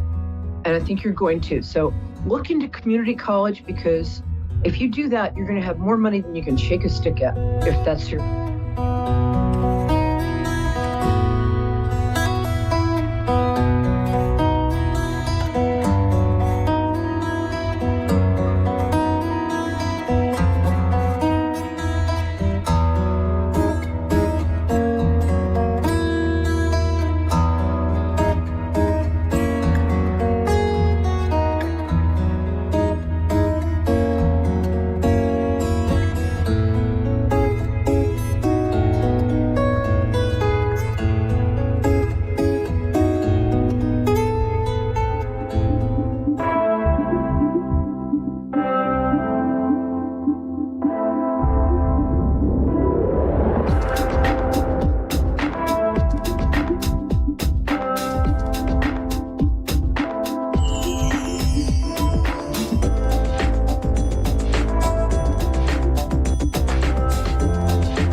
to A1R Psychic Radio, Earth's #1 psychic radio network, and watching Moonstruck TV, Enlightening Television. Welcome. Time for Mystic Nick with Mystic Nick. Live from lightheartedmassage.com.au. Connect direct. In North America, dial 888-454-2751. In London, 20-3519-2158. In Sydney, dial 02-8488-3147. Or online, contact us through our Facebook page, facebook.com/psychic radio. Or one of our websites, askoneradio.com or moonstruck.tv. This is Mystic Nick on A1R, the Ask One Radio Network. Hello, everybody. and welcome to my segment, Mystic Nick. So Happy New Year. I hope you've all had a wonderful Christmas and New Year. Here in Australia, it's summertime and we're enjoying the sun and, you know, the freedom of the holiday as well. So I wanted to choose a card. Well, the card has already chosen us today, so I will give the insights for the card and then I'll take a caller. So the card comes from a deck of Louise Hay, and they're her wisdom cards. And this is about the world is our heaven on earth. So this is about creating a beautiful life, a beautiful world. So on the back, on the details, it says, the new millennium of the Aquarian age, which we are moving into, we are learning to go within to find our saviour. We are the power we are looking for. Each one of us is totally linked with the universe and life. Now, that is such an important message because it's about us going within and finding ourselves and our connection, whatever that may be, to the universe or whatever we like to call that. So think about this and think about what it is that you are creating in your world and in your life, and what more that you can do to create from within, and a peaceful place or a peaceful environment, whatever it is that you need to feel that sacredness and that connection within yourself, whether it be walking on the ocean or in nature, painting or drawing, those sorts of things that give you peace and connectedness. Obviously meditation, yoga, there's all kinds, breathing. So there's all kinds of ways that we can do that. So hello, Gail. Are you there?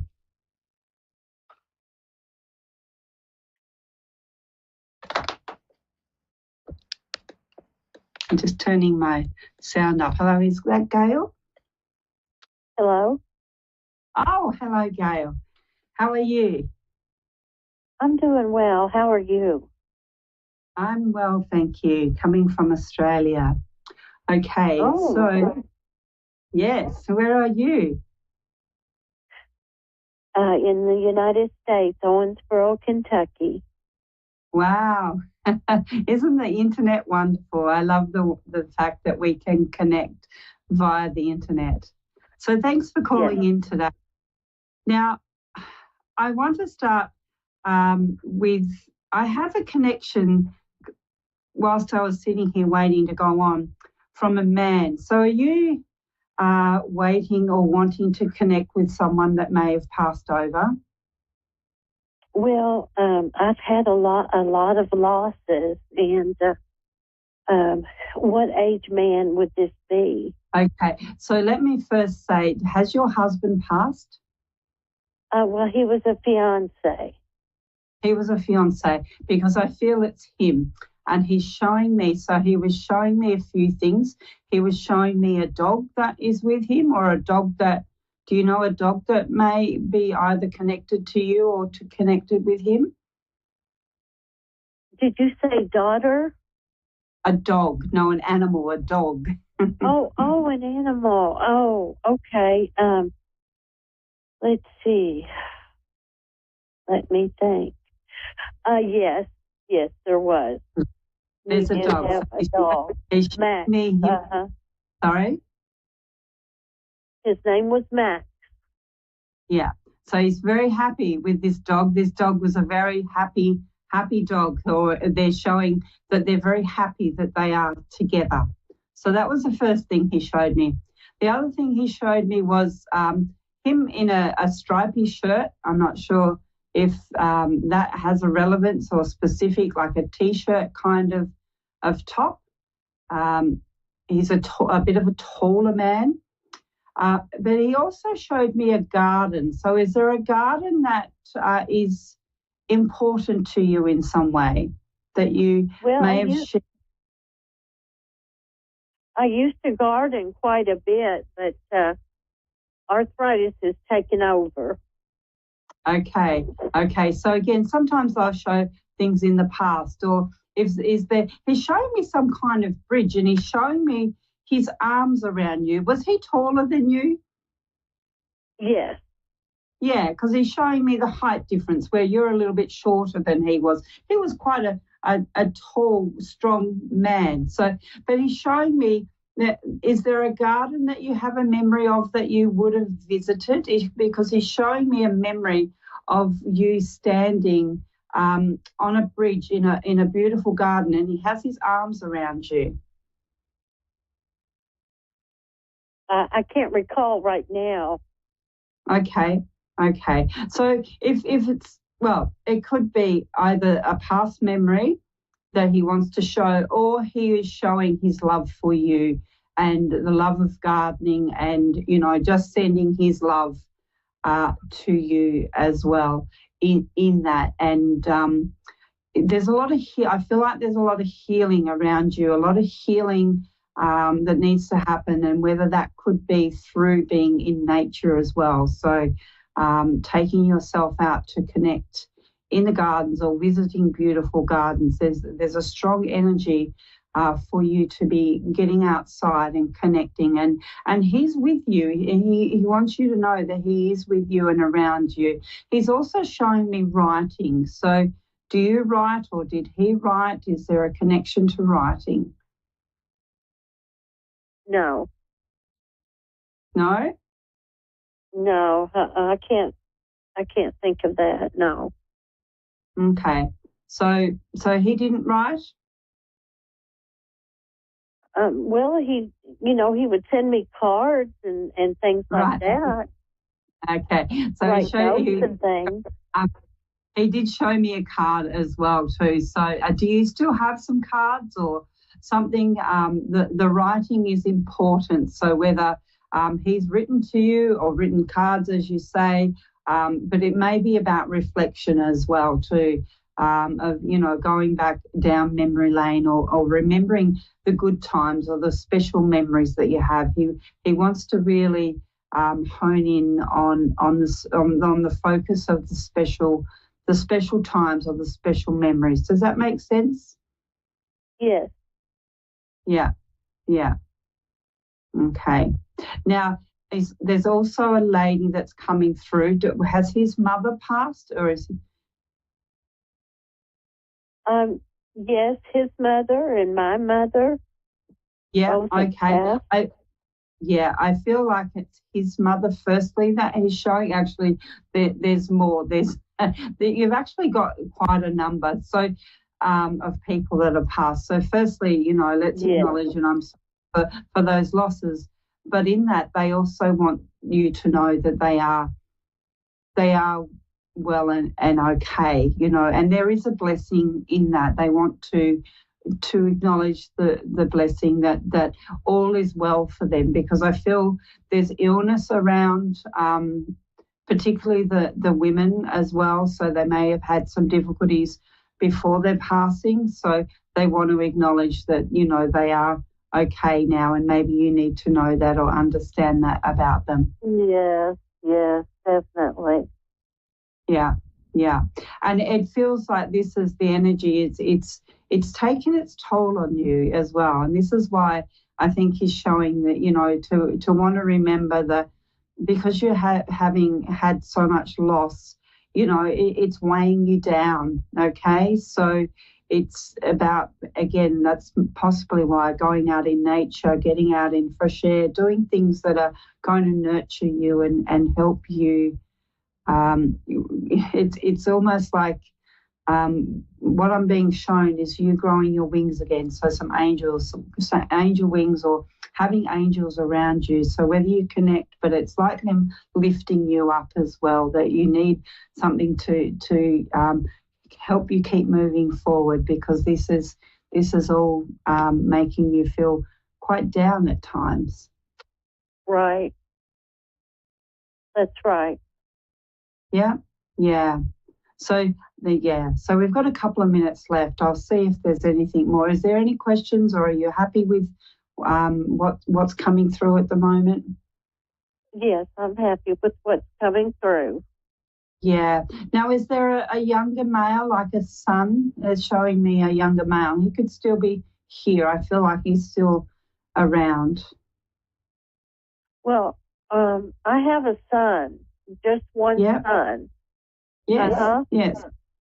Yeah. So they want to acknowledge the son as well too. So, are you spending time or seeing this man? Yes. Yes. Yeah. All right. Well, that's good. I'm glad. Is there some stuff going? Is he? I see computers around him. Is he doing things on the internet or connected to computers or needing to do something online? Well, he likes to play those games. I wish he didn't. Those games. And you're not happy.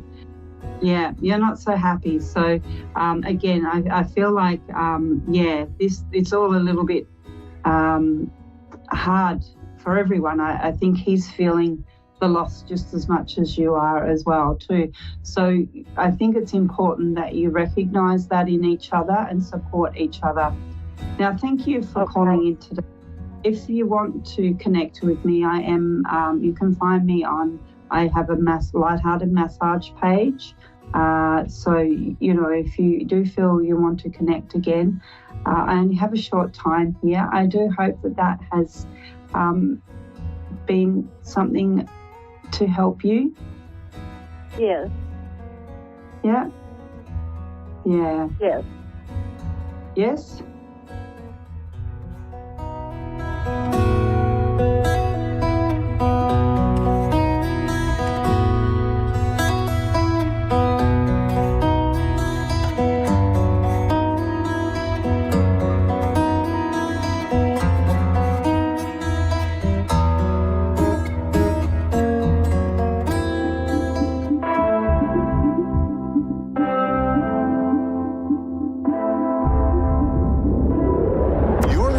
A1R Psychic Radio, Earth's #1 psychic radio network, and watching Moonstruck TV, Enlightening Television.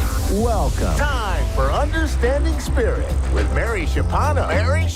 Live from MaryVCircles.com. Connect direct. In North America, dial 888-454-2751. In London, 20-3519-2158. In Sydney, dial 02-8488-3147. Or online, contact us through our Facebook page, facebook.com/psychic radio. Or one of our websites, askoneradio.com or moonstruck.tv. This is Understanding Spirit on A1R, the Ask One Radio Network.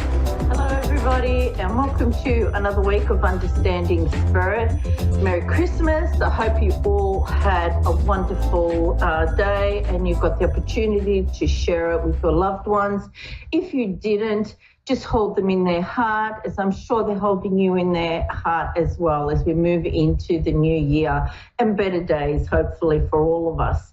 I will get... I've got a very strong spirit here, so I don't know if it's here for my caller, so we'll get moving. As always, I will do the 3-card pull for the collective. Please take what resonates and leave what doesn't, okay? Remember, it is a collective reading, okay? So just take a second to just choose 1, 2, or 3. Go with the number that you gravitate to the most. If you've chosen 1, the card for you, I'm using these angel cards. The card for you is the High Priestess here, all right? And the message on here is listen to your intuition, have patience, consider carefully what you want before acting. I really feel like with this card as well, that everything that is happening externally, right, you have to be careful how much of it you absorb internally. Allow your intuition to guide you rather than outside forces, whether that's people, the energy around people, things like that, all right? There's also movement excuse me, there's also movement around you. So whether that means that you're going to travel, or whether you're thinking of taking just a little bit of time out for yourself while you wait for things to unfold, could be a business trip, but there is movement around you as well. Okay. If you've picked the second card, it is the Sun. Beautiful card. It's a victory card. And it says here, happy outcomes, brilliant new ideas that lead to success, have confidence in yourself. Okay. Now, if you have been feeling, I feel like if you've been feeling like you've been playing chess, everything is like a move this way, or, you know, you've had to be strategic about things, you know, in your life and your ideas, what to do here, what to do there, you know, just this is the time to just keep moving forward with what you're doing, developing and growing those ideas to give you that success and the desired outcome, all right? Because I'm seeing like a bit of zigzagging this way, that way, all right? You know, so just going, allowing it to happen and just like thinking what's the best way forward. Okay, if you have picked the third card, this card is the Nine of Water in this angel deck, and it's got here, your wish comes true, concerns fade away, a love life. What I'm seeing here also with this card is that some of these concerns could be your interpretation. Some of them could actually be things to actually worry about, but some may not be. You might be just looking at them like that. So whether you feel, I feel like there's even like, I don't know, whether somebody's stealing your ideas, or could be work related, or somebody copies you or wants to be like you, feeds off you, that kind of stuff. But anybody that is giving you anything like that in any negative way just can't, you know, with the Nine of Water, you're nearly there. You're nearly, you know, like success is nearly there. 10 is the outcome. So you're nearly there. Nobody can stop you from doing and getting what you want. Okay, so good luck to everyone with all of that. Now I've got Kristen on the line. Kristen, how are you? I'm pretty depressed, but I'm happy to be on the phone. Oh, well, I want to wish you a Merry Christmas, first of all, right? And, honey, why are you depressed? Tell me, let me see how I can help you. Well, you know, it's no contact situationship issue, but also I lost my job. My living situation is horrible. It's just my whole life is in shambles. I know it's supposed to be like a spiritual awakening coming. I'm waiting, and God's not giving a pass to me. So. Okay, all right. What I will tell you about God, and I've learned this the hard way myself, Kristen, when you are praying for something and you are not getting what you want, it's because what we want is not good enough for us. And they're going to give us something. I just want guidance.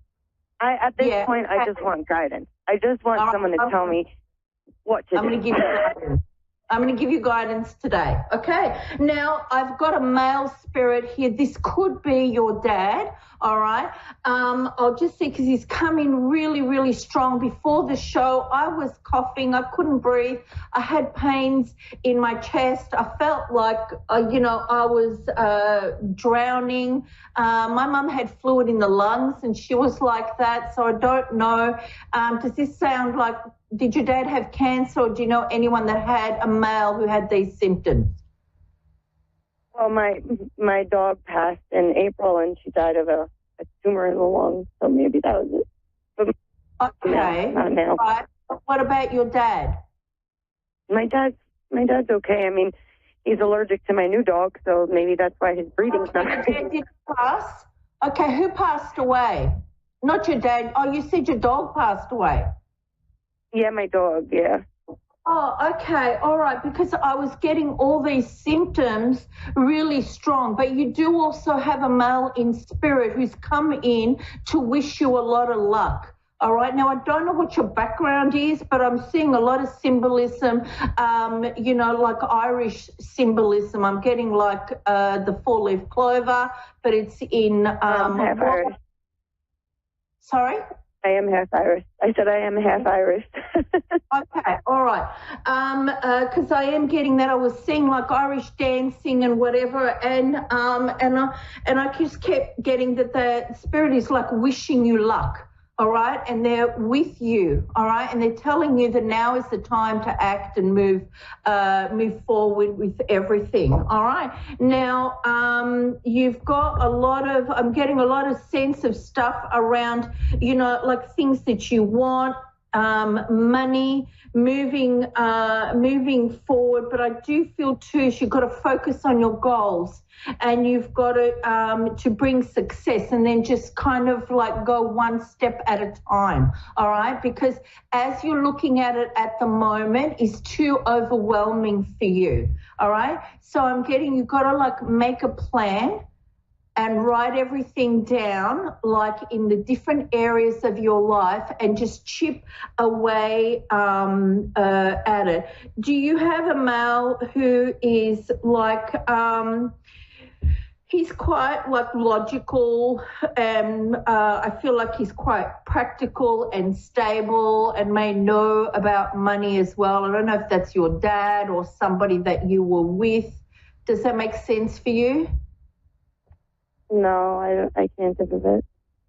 Okay, all right. Well, just hang on to that, and maybe that's somebody that's going to come along and assist you out of this. But because I certainly feel like at the moment you're lacking the confidence, you're lacking growth. Everything is like kind of unbearable for you, but you need to work. I feel like you've gone through the worst, and now it's time to start moving into calmer sort of waters for yourself, all right, where things can become a lot clearer. And I'm hearing life might be hard right now, but I see you're nearly going to turn the corner. It's like you're nearly there. And spirit are like, don't stop dreaming about what you want to do, because it's still all there for you, but I just feel like you have to be clearer on your communication about what you want. Are you looking to change jobs, or are you looking to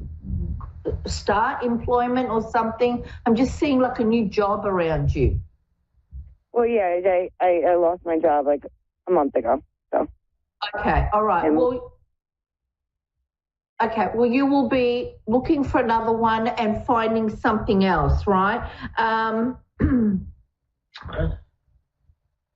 Everything is coming. I know you feel like you're hitting rock bottom now, but spirit just keeps saying, like, spread your wings and fly.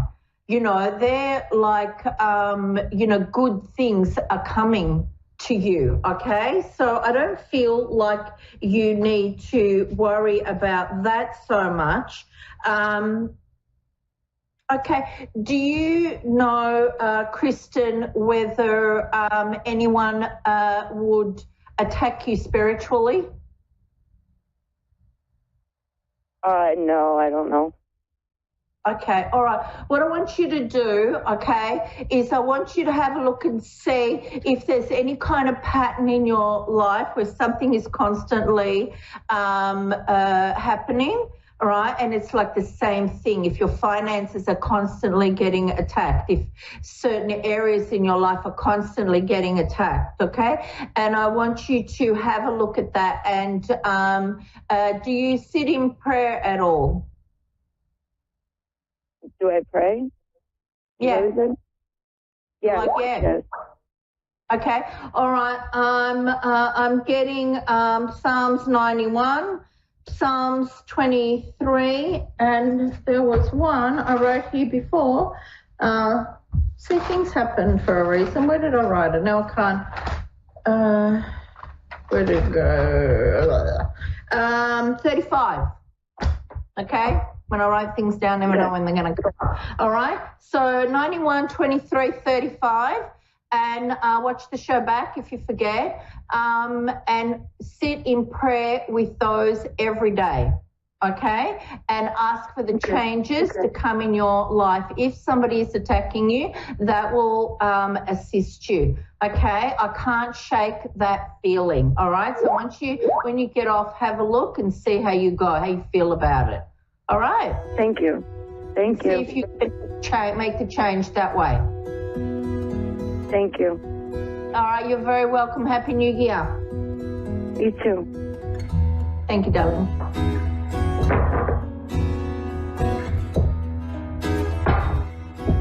Thank you, everyone. Bye-bye. Happy New Year to everyone. And I wish you all a safe New Year. Many blessings to all of you. And, of course, we're still in the silly season. So, be careful when you're out there and look after yourself, look after your family, your loved ones, and I'm just being told to tell you by Spirit to hold your loved ones close and to pray over your 2025 or to do affirmations over your 2025 year, whatever resonates with you. Blessings and love and light to all of you and good luck moving forward. See you in the new year. Bye-bye.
to A1R Psychic Radio, Earth's #1 psychic radio network, and watching Moonstruck TV and Lightning Television. Welcome. Time for Welcome Your Woo with Psychic Sarah Jane. Live from SarahJanePatton.com. Connect direct. In North America, dial 888-454-2751. In London, 20-3519-2158. In Sydney, dial 02-8488-3147. Or online, contact us through our Facebook page, facebook.com/Psychic Radio. Or one of our websites, AskOneRadio.com or Moonstruck.tv. This is Welcome Your Woo on A1R, the Ask One Radio Network. Well, hello and Happy New Year, everyone. I am Psychic Sarah Jane. host of Welcome Your Woo, where intuition, energy, and the mystical world come together to guide you through life's most profound experiences. Thank you for tuning in to receive intuitive insights, spiritual guidance, and conversations that will open your heart and mind. Happy New Year to everyone. I'm super excited to be here this evening with all of you. And tonight, as we open up, I thought it would just be the most perfect time, being January 1st today, to go ahead and do a collective reading. So in just a moment, I'm going to pull some cards and see what the message is for the collective energy, what's in store for what's in store for 2025. Now, I'm just going to put this out there. For me personally, and to each their own, I'll say that. For me personally, the new year really is around springtime. However, like for the sake of the calendar that we follow and, it's just being how we kind of show up in the world.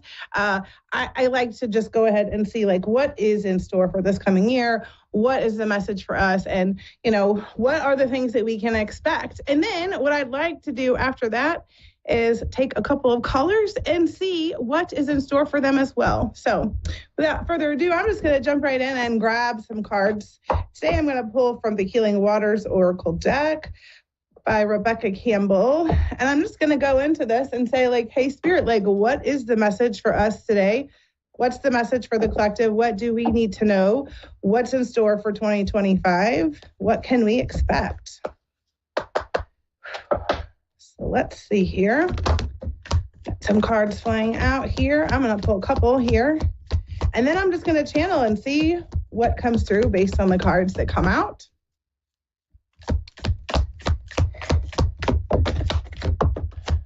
All right. Oh, I feel like that's it right there. Okay. All right. The first card we have here is we have Bounteous, generously given, relationships coming together. Okay. So what I will say about this is I really do feel like for 2025, we are coming together. Like I've been talking about this for a hot minute about how the communities are coming back. Think of tribes, think of generational living. So when I think about generational living, I think about, you're living with your parents, your grandparents, your children, multi-generations. We used to do that all the time. We're going to go back to that. Okay. We have separated so much that we've become so disconnected. And so community living, I think we're going to see more tiny homes being built, villages, where people are going to come together and build these smaller spaces to occupy for themselves, but these larger places to gather in community. But expect this to be something that starts to really ramp up for 2025. People start talking more about this. I think you're going to hear more and more about people doing this. I actually have people in my own life that I'm super close to that are doing something similar. So I think that is just really a validation and a remembering of this importance of coming together, that when we do come together and we do come in relationship with one another and we can give generously from our hearts, we can be of heart-centered service. That's when we get to receive that bounty. Next card we have here is Isle of Avalon, healing, returning to wholeness, transformation. I think we're going to see a lot of transformation for 2025. Many of the light workers, starseeds, those of us that have been doing this inner work, the journey, those that are spiritually connected, the ones that are interested in expanding into their higher levels of awareness, their higher consciousness, opening and expanding into their psychic abilities, are going to have exponential growth for 2025. And when we open those spiritual gifts that we have, when we open our psychic abilities, it automatically triggers healing, because that is often how we open those new gifts that we have up to access them. So I expect more healing to happen along on a collective level, on an individual level. I am expecting more people to really come back, remembering who they are, what they came for, learning to really lean in and dive into their purpose and start fulfilling that as well. The next card I have, oh, this is a good one. Let it go. Release the past, forgive, soften, and move forward. So there's a few things that I'll have to say about this card. Is the one is like releasing the past. So we have lots of old karmic ties, old energies that have been coming up for many of us, and we are moving through those. We are releasing them, letting them go through the work that we're doing, but also like this forgiveness thing that's coming through. This is not just forgiveness of others. I'm being told to remind everyone that's listening to remember to forgive yourself. We often are harder on ourselves than we are anyone else. We hold ourselves to higher standards than we do anyone else. We are often less compassionate, less gentle with ourselves than we are with others. And so if you can learn to actually forgive yourself, first and foremost, it is easier to forgive others. And forgiveness is truly to give as you did before. So if you take the word forgive, just swap that around, it is to give as you did before, whatever it was the hurt that occurred. So really look into how can we work to forgive more. I also talk about forgiveness from the childlike perspective. Have you ever noticed a 5-year-old? You could upset a 5-year-old. They could be super angry and very mad at you, and literally throw the biggest fit and be so upset, and 2 seconds later forgive you.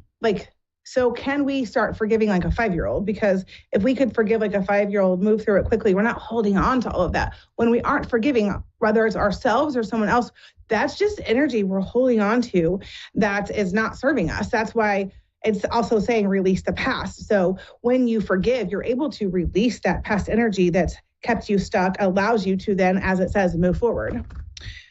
The next card we have is Let It Rain. Allowing what is inevitability and trust. Oh man.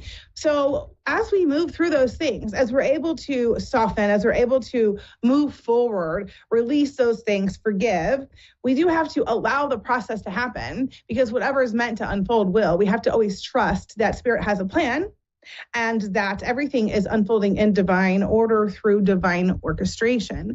And that can be really supportive as we move through this next year, as we have, this remembering that we all are here for this plan and this purpose. We all have one. And if we can trust that Spirit has our back and really allow what is, then we can actually create the life that we want to have.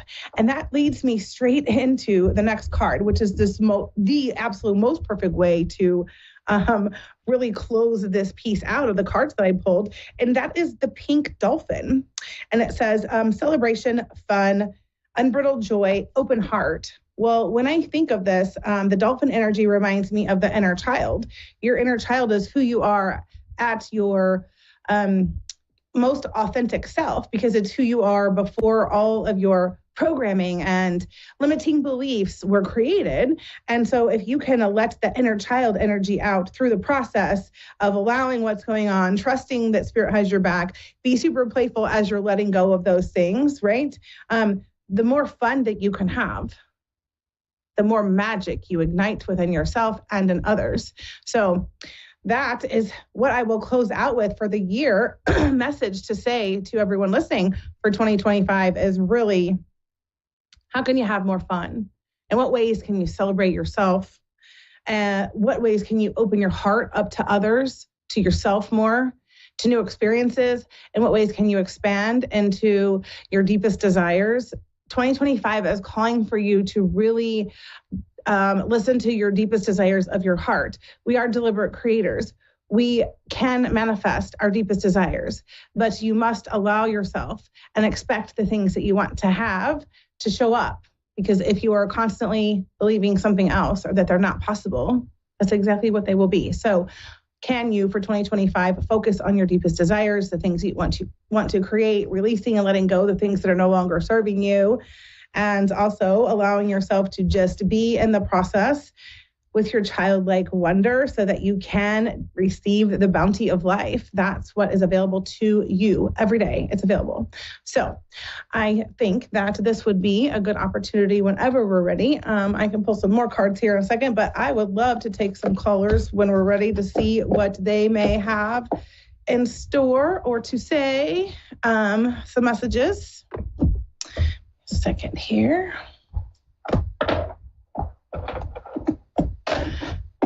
Okay, let's see. All right, so I'm going to pull a couple more cards. And I'm going to use a different deck this time. I'm going to pull from Work Your Light Oracle deck by Rebecca Campbell.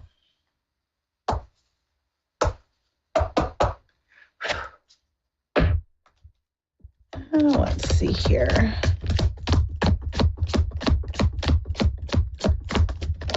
let's just see if there's any additional information to add to what I just said for this collective reading.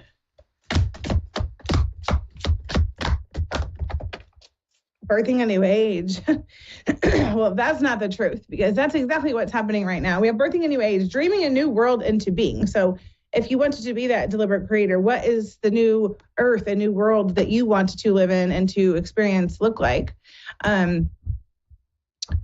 What creations do you want to bring forward? And I've been talking about how we're moving into this new earth energy, which is just a higher frequency, higher levels of consciousness. But what do you want to take with you?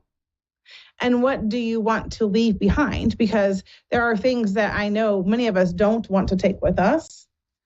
And there are things that we know just don't serve us. So what do you want to leave behind? That's the question. So 2025 is an opportunity to let go and literally leave behind whatever is not serving, like literally just walk away from it. I've been talking about this for a hot minute, get off the hamster wheel, because we're breaking the cycles. And that takes me to the Starseed card, which just says what lights you up, because that is truly what you are meant to do, is what you deeply desire. What does your heart, what makes your heart pitter patter? And can you really lean into your deepest desires and bring forward more of that for your 2025? All right. It looks like we do have a caller ready for us. So let's go ahead and we're going to talk to Penny. And let's see, it says Glennon, Pennsylvania. I'm not sure I said that right. Yes, you did. Hi, Penny. How are you? I'm good. Happy New Year. Well, let's hope. Let's hope. Yes, let's hope. That's absolutely right. So tonight I am just doing some readings for the coming year and overall messages. Yep. Are you good if I go ahead and just pull some cards for you? Yep. That's what I want to know. It'll be better than last year. All right. All right, Spirit. Well, what is the message for Penny? What does she need to know? I'm going to pull a couple cards.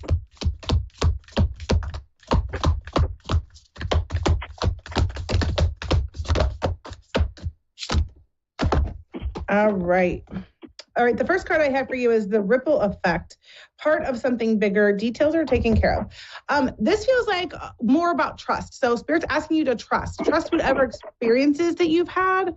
Trust whatever's coming up, trust the process. And I'm being told that like whatever obstacles have come in your way, whatever tribulations or just less favorable outcomes that you've had over this last year, they have all been to help you on your journey, to give you contrast and perspective on the things that you want versus what you don't want. It's going to help give you clarity, but trust the process, and that whatever you've gone through was literally serving a purpose, and that 2025 does look to be, this is the song that's coming through to me right now, Penny, is I can see clearly now the rain is gone.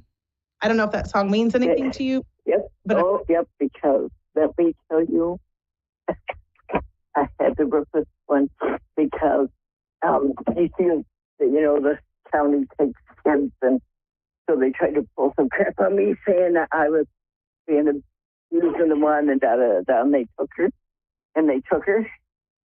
And then we have all kinds of proof showing that they weren't even supposed to take her, and they did. And then we have, they tried to pull charges, everything else on me. And everything was not founded. But we're worried about now because my daughter's got 3 more kids. And we're worried that they might try to take those 3 from her, because she's not in a stable thing. Okay, let me keep reading the cards. Mine is all good. Mine's all good. So.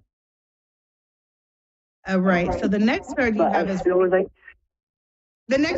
Ride the Waves, which would make total sense, right? So there's a lot of movement and things going on, but it says life lessons and growth. You will get through this. So Spirit's just reminding you that whatever, these experiences have been, just keep riding the waves. Spirit has your back. These are the life lessons. I literally just said that to you before I read the card. So I was talking about how these all here to prepare you for just the lessons and experiences you need to have, and that you'll get through it. Spirit's like, we got your back. Don't worry. Everything's going to be okay. We're supporting you. Your team is here, and you're going to get through this. And the next card you have, which is so just interesting, just because these cards just all go so well together. You have metamorphosis. So metamorphosis, always the moment that I see the card, I think of, I think of the butterfly and the transformation, because that's exactly what this card is it has embraced transformation. Things are different now. One of the things that I'm being told to remind you to do, Penny, is a practice that you can do is every night before you go to bed and every morning when you wake up is asking Spirit to put you on your highest timeline. So anything that just doesn't feel like in alignment with you or doesn't resonate any longer, don't be afraid to let those things go, to release them, and to allow yourself to move into new experiences, maybe even new people, whatever needs to put you on that space that's going to elevate your frequency and put you in the place that you desire to be. Do you have any specific questions? Well, I want to know if those children are safe with the mom, or because I have to go up and get them, because they have a court hearing coming up for the other little girl, and she's trying to get custody. She won't get them. But they're worried about UAF might try to take those little ones, the 3. So my guys are saying trust, trust, trust. I just heard it 3 times. I'll pull a card. I trust nobody. They're just saying trust, trust.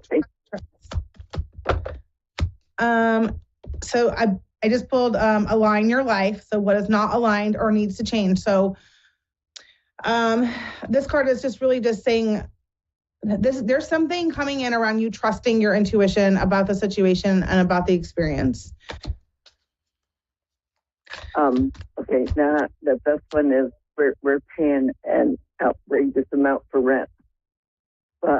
But I want to be out here, like, by the time the kids get out of school. Do you see anything with me trying to buy a home or anything else?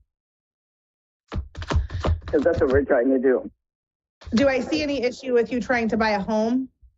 Yeah, we're trying to get one by summertime or so.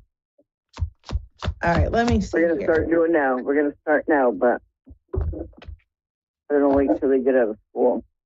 Yeah, I'm not getting anything. I'm not getting a yes or a no. What I'm hearing is they're showing me that align your life card again. So make sure that your things are in alignment so that you are set up for success. So there may be things that show up that could be challenges or obstacles. If you have a clear vision, if you take inspired action to make sure that you are actually like working towards the thing you want to create, you're going to be more likely to have it. But Spirit says wherever you land is exactly where you're meant to land. That's what I'm being told to remind you. Also, the boundaries card came out as I was shuffling. So it's just saying, where do you need to establish better boundaries? So in what areas do you need to create more boundaries with people, ask for more help? And reminder that no is a complete and full sentence. You don't owe an explanation to people for things if you don't energetically feel like you have that in you. So don't be afraid to say no. But as far as the house, I'm not getting a definitive answer. I do feel like there may be more than one move. So it may be like you find something temporary and then later you find something better. Okay, because just like you said, the trust thing is not mine. And we moved in and we've been here for 2 years, but we have just like we've been through so much that my trust thing's way out. I wish you the best of luck, Penny. Thank you so much for calling tonight, and have a happy new year. You too. Thank you. Up next, we have Selena in Winsboro, Texas. Yes, ma'am. Did I say your name right? Yes, you did. Happy New Year. How are you tonight? I'm good. How are you? I am doing well. Super excited for all the things that are to come. And tonight, Selena, I am doing just some basic card pulls on like the messages for whoever's calling in for 2025. Are you good with that? Yes, ma'am. Thank you. All right. You're welcome. So let's just see what's in store for you. Spirit's telling me to pull 5 cards for you tonight. So let's see.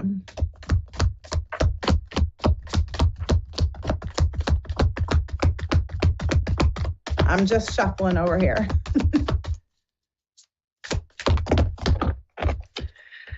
Oh, the first one you got, Sacred Well, replenishment, self-care, giving from a place of plenty, giving from a place of plenty. So the message for you around this for coming up for 2025 is to really take a deep dive of being intentional with your self-care. So can you work to fill up your cup and give from your overflow? So often we are giving to everyone else, forgetting about ourselves, or we give to them, and then we think we'll just get what's left, and often there's nothing left. So Spirit's just like, oh, time to fill your cup. So make sure that your self-care is a priority for 2025. It will help you balance your energy and manage your stress as well. Okay. The next card you have is Bounteous. So generously given, relationships coming together. So there is definitely going to be more unity coming in. I'm also seeing maybe some new friendships coming in. Spirit's also saying to gather your tribe of people. So if there are maybe new things you're wanting to experience, or maybe you're ready to make some new friends, or maybe that feels scary, but like you feel that urge to do that, then this would be the opportunity this year to do that. There is this invitation to call in your tribe of people that you feel most aligned with. And I'm being told have more fun, more play, more fun and more play. The next card you have is Immerse Yourself, training, learning new hobbies and passions.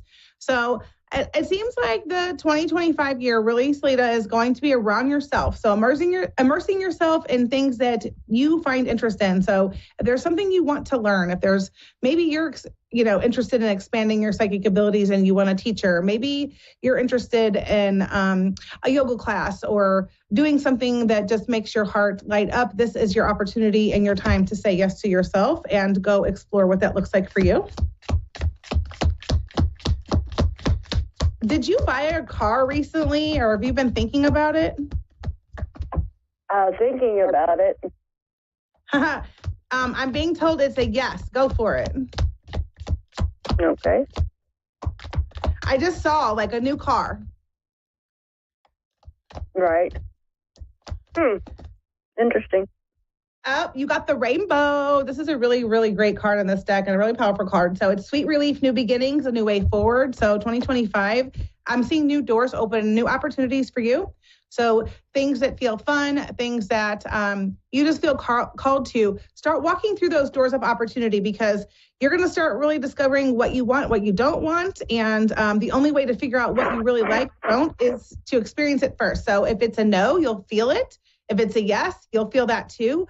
Follow your gut feelings and your intuition. That's another big message for 2025, but you definitely have some new opportunities coming your way for this year.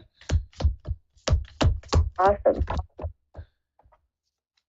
And you have the plunge card. I love this. I love all these cards for you. So the plunge card says, don't hold back. It's time. Go for it. Dive in. So just validation to all the things that I said to you. This is your time. They're saying, make this the year of Salida. Make this all about you. So there is some type of invitation here about really self-care, self-love, nurturing yourself, finding the things that light up your heart, and really doing the things that make you happy. How does that feel? Oh, that's amazing. I would like to say it's about time.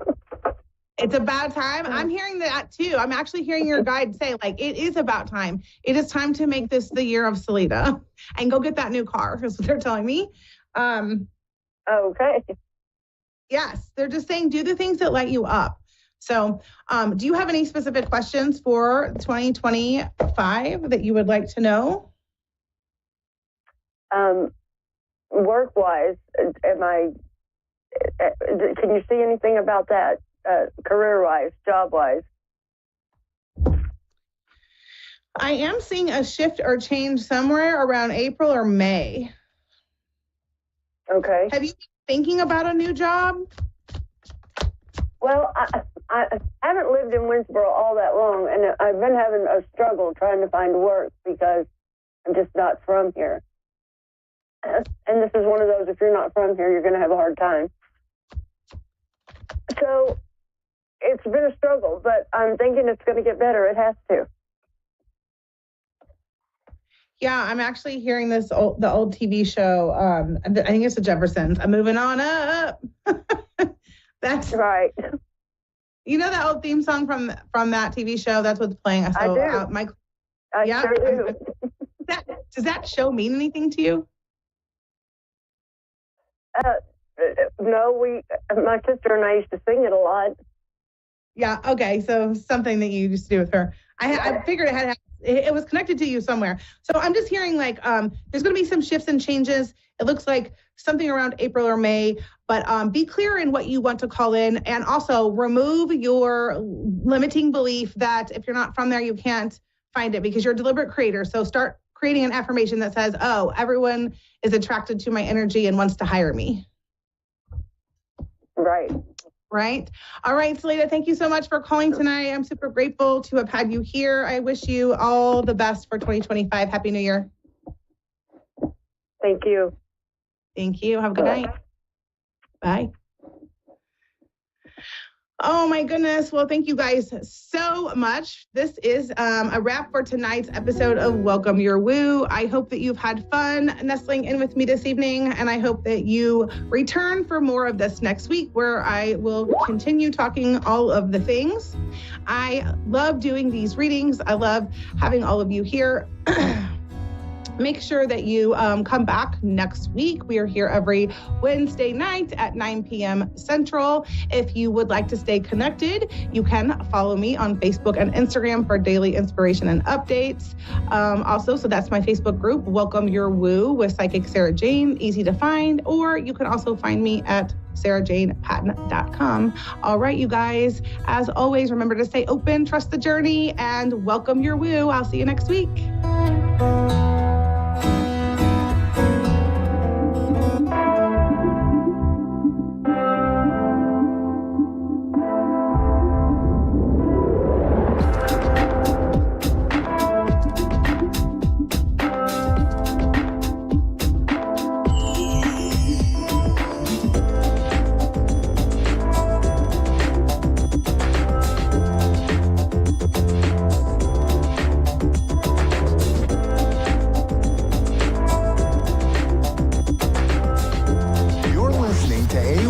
Psychic Radio, Earth's #1 psychic radio network, and watching Moonstruck TV and Lightning Television.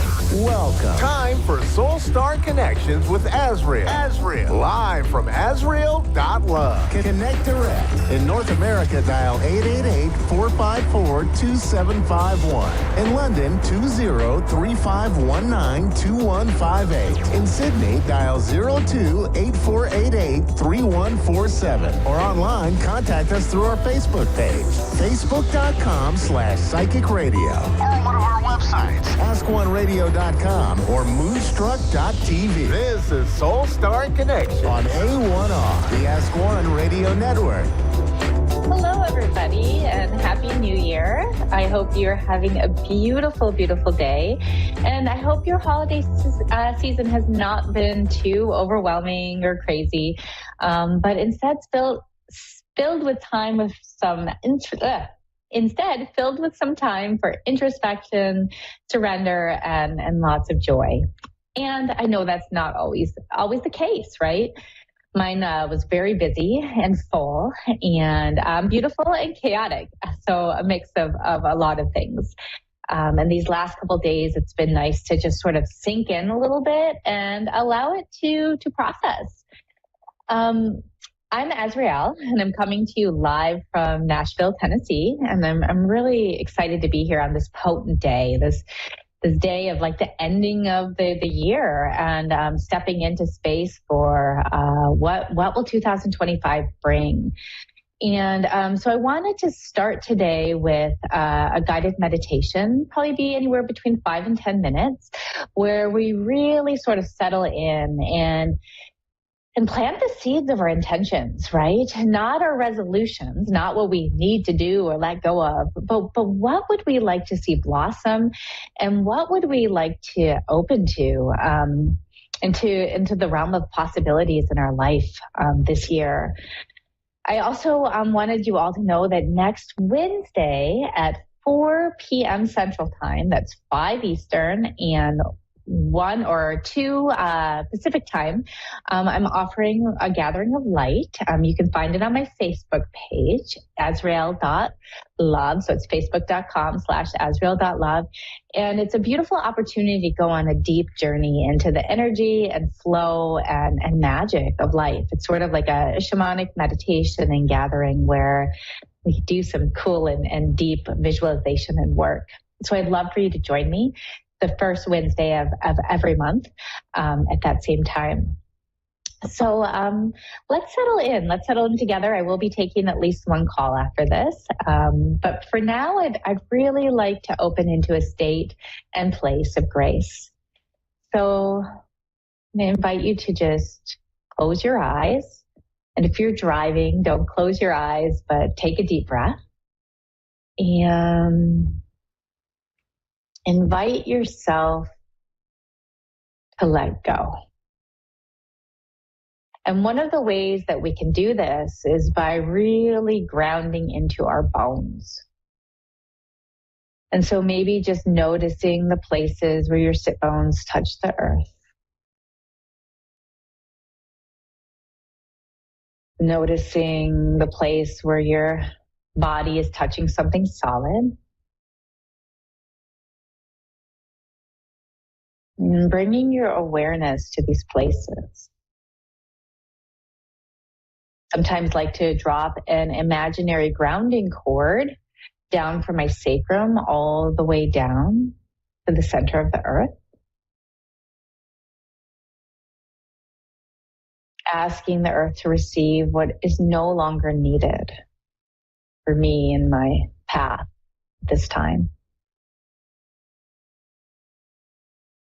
And together we'll take 3 breaths in, breathing in slowly and gently, and holding that breath for a moment at the top of the breath, giving yourself permission to really open to a space of fullness. And then opening your mouth and just sighing out.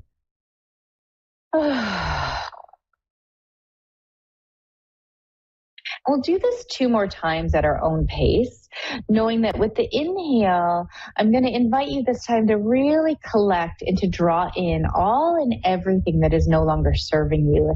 Anything from this past year that you are ready to let go of.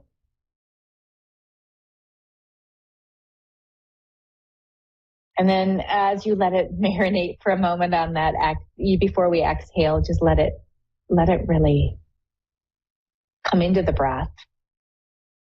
And then as you exhale, just sigh out and let go. Fall into your body. And one more time, if you've already done 3, it's okay to do 4.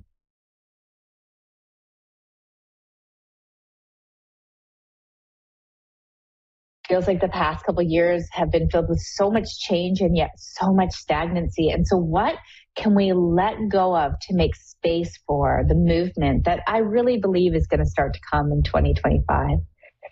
So when you're ready, let go. And take a moment and just imagine that you were seated in a beautiful temple of light with hundreds or thousands of other people in a circle. Feel your sit bones grounded on the earth, dropping that grounding cord down again. And feel the radiance of your heart and of your light. And take a moment and maybe think of 5 things that you are grateful for from this past year. 5 things. It might even just be the blue sky, right? You've had a challenging year. It doesn't have to be anything big. And allow those 5 things to radiate through your heart, almost as if your heart were speaking. I am grateful for.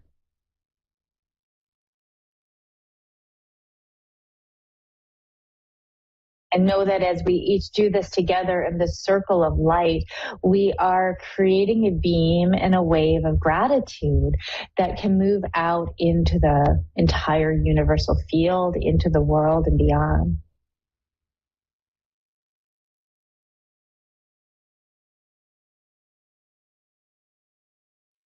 And after you've repeated your 5 things, just take a moment and notice how it feels. Notice how it feels to be here. Notice the eagles flying overhead, the hawks and the phoenixes. And know that the pathway, I really believe the pathway of movement is going to start to open for us in the coming months. Maybe in March when things start to blossom. And so I'm going to invite you now to turn your palms up, maybe to bring them together in a little cup in your lap. If you're driving, you can just imagine this. And think about one thing you would like to see grow this year in your life, one thing you would like to see happen. And imagine it as a seed in a beautiful, beautiful, rich, loamy soil in your hands. Feel it in your heart. It can be something very physical like prosperity or abundance, or perhaps it's romance and love. Doesn't matter. It can be spiritual, emotional, energetic. But what is it you'd like to see? Take a moment and plant that seed in your hands in this dirt. And then take a moment and in the energy of your heart space, imagine what it would feel like to see this coming into full being, into full fruition.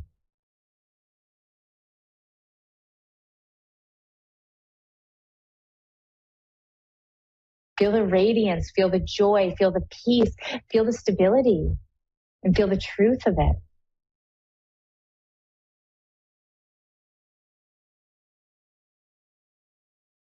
And then take this seed, it might even be a little seedling now, and imagine that you could go plant it.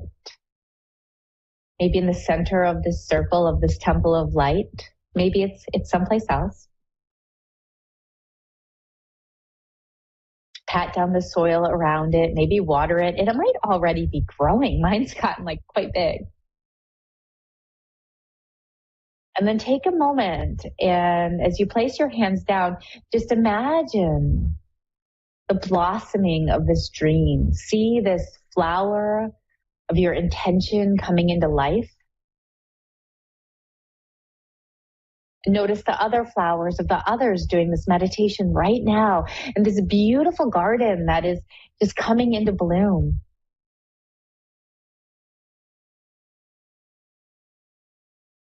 And feel the beauty and the truth of this moment.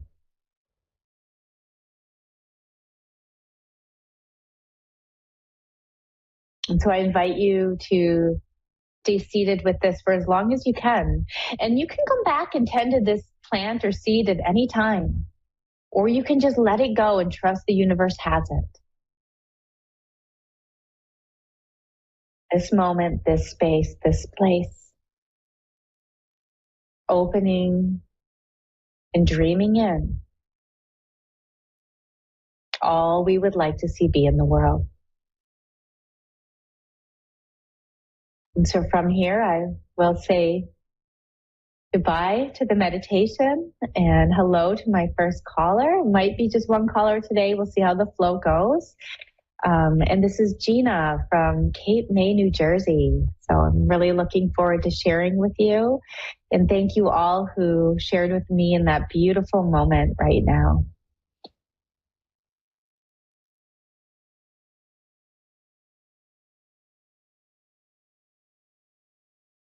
So Gina, whenever you're ready, I look forward to, connecting in. Hi, hello, how are you today? I'm well. How are you doing? Happy New Year. Happy New Year. Yeah. How can I be of support for you today? I'm just hoping you have some kind of a reading for me today to give me some kind of insight on my future, my financial situation? Sure, sure. Is there anything that you'd like to share with me, or anything specific, or do you want me just to do a general reading first and ask some specific questions after? Yes, please. Do general first. Okay. Yeah, great. So the way that I read is I'll just sort of tune into you energetically, see if anything comes from any guides or angels, your higher self. I'll share that with you. Sometimes I might pull a couple cards and we'll see. And then, yeah, we'll just see how the flow goes. Sounds great. Okay, thank you. Yeah. And so I might be silent just for a minute or so, and just know that that's very normal and I'm still here. Okay, absolutely.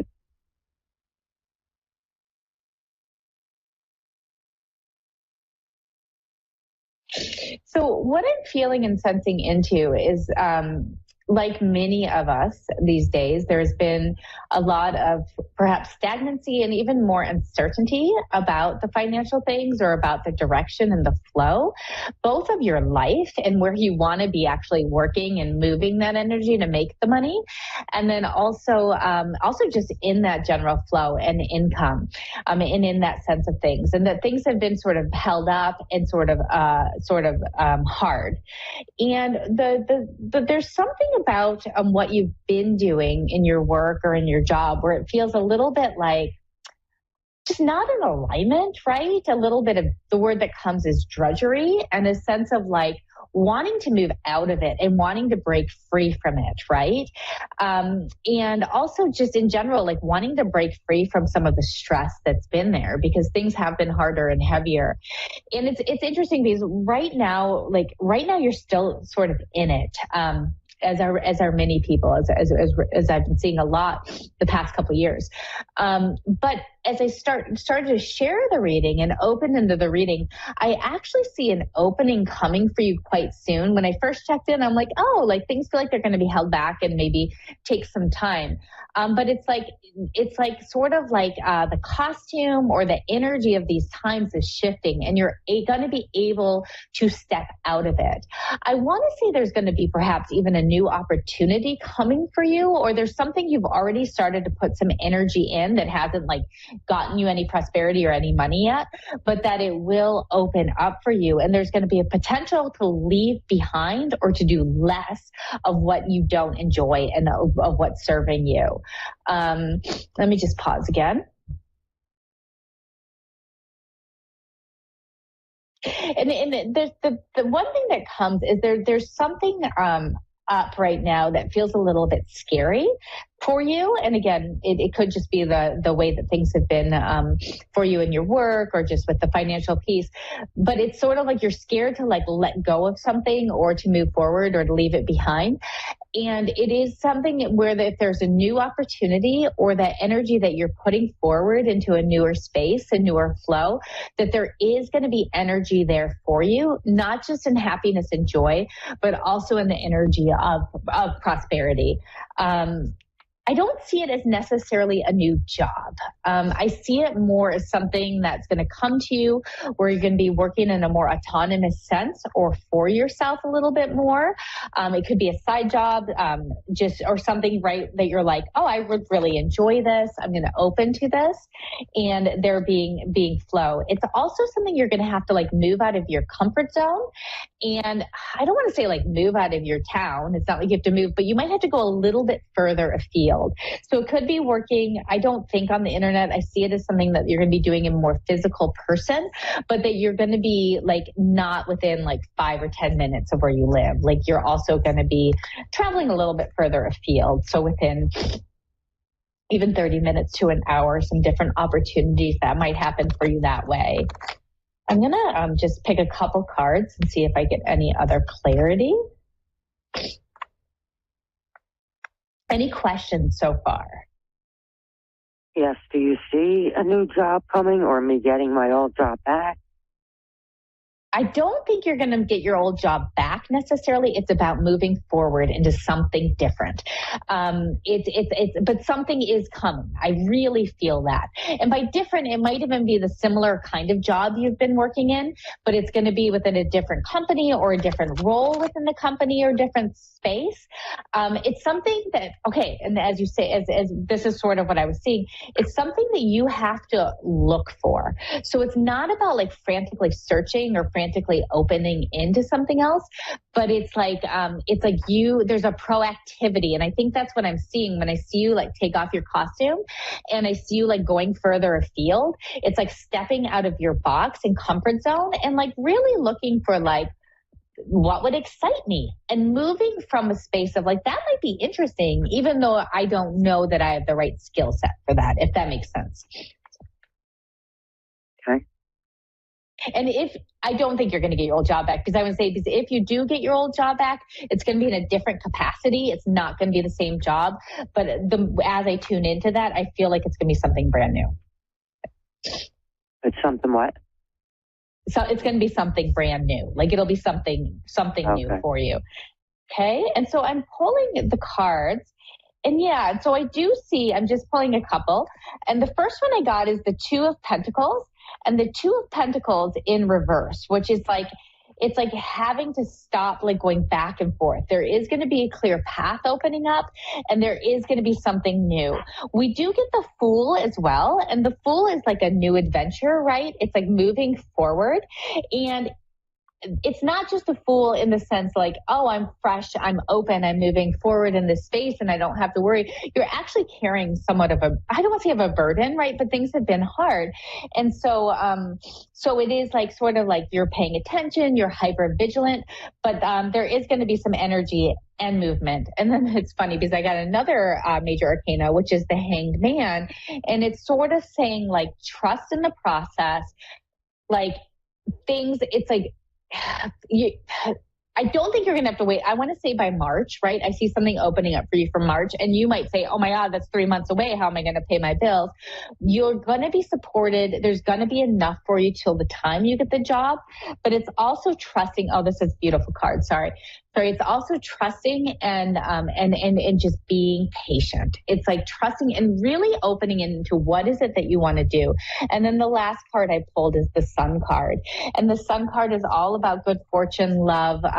I know we're not talking about love, but financial security and stability. We get the Five of Wands after that. Five of Wands is not having to fight anymore. So it's like trusting in this journey. It's trusting in this place and knowing that you are going to be led there. And again, it might take a little bit of time still. Energetically, I see it happening soon, even sooner than March. With the cards, I'd say with the Hanged Man there, it's like give it the space and time it needs, but definitely within the next 3 or 4 months. Any other specific questions? Do you see anybody coming through from the other side?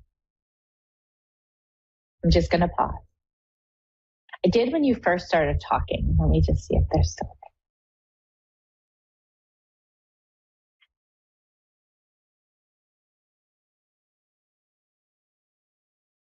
So a man, a brother, ex-partner, I see him, I don't see it as your father or grandfather. I see it as someone that is younger in energy.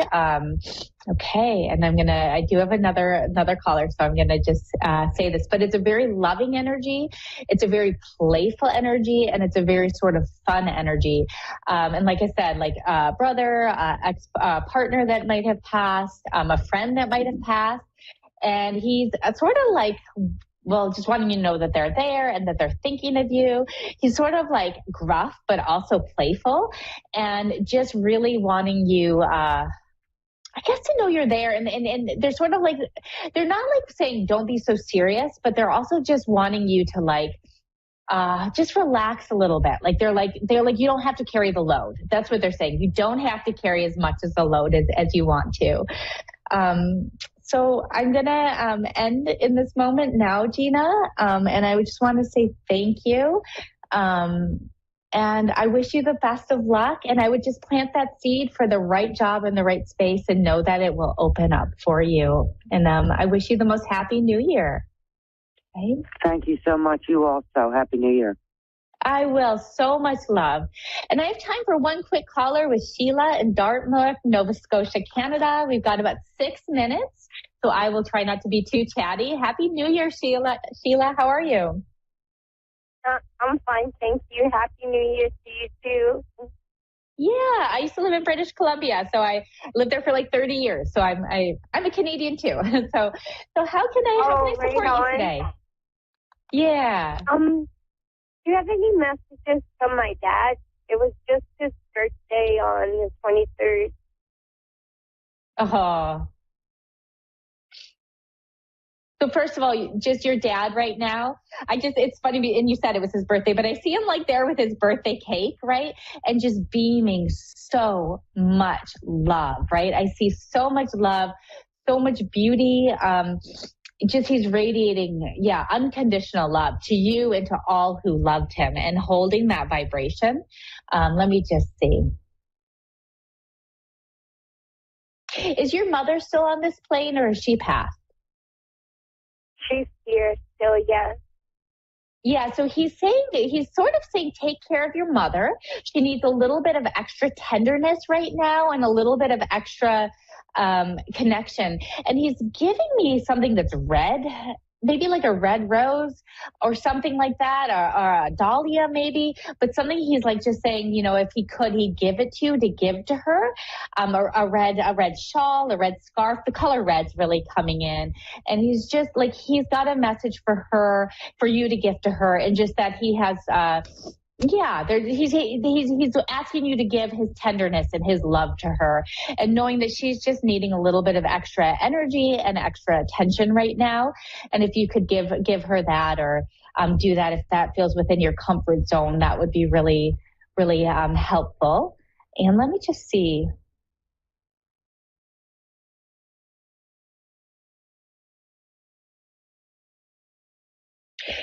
Just that he's also he's very proud of you. And he has so much love and respect for you and what you're doing in your life and for who you are. He's seeing something. Hold on one second. I just want to get clear. He's seeing that you're carrying something sort of on your left side, on your left shoulder, maybe in your heart. There's some sort of pain that you're holding on to. It might be related to him, or it might be related to someone else in your family. And he's letting you know that you can let that burden go. You don't have to carry it anymore. It's sort of like, even as I say this, I see this a little bit energetically shifting away and moving away from you. Like it's like sort of dissolving. He wants you to know that you are so precious to him and that you are so loved and you do so much for so many. And so it's sort of like, worth is not the right word, but he's saying like, know there's nothing you need to feel guilty for. Know that there's nothing that you need to wish you had done better. And again, this might be related to him, but it might be related to another family member or something else that you're carrying. It's him too. It's him a lot. Yeah. He's like, you don't have to. He's like I said, I wish I could share with the people that I do these readings for the energy of the people, just like the last caller, they had like the specific energy and just like your dad's energy is very much, he's just radiating love right now. He's like, you did the best that you could. You've always done the best that you could. Right. And he's like, and you carry so much for so many is like what he's telling me. Right. And I just wish that you could feel his unconditional, pure love. He's at peace. I think you already know that, but he's very much at peace, and in a space of peace right now.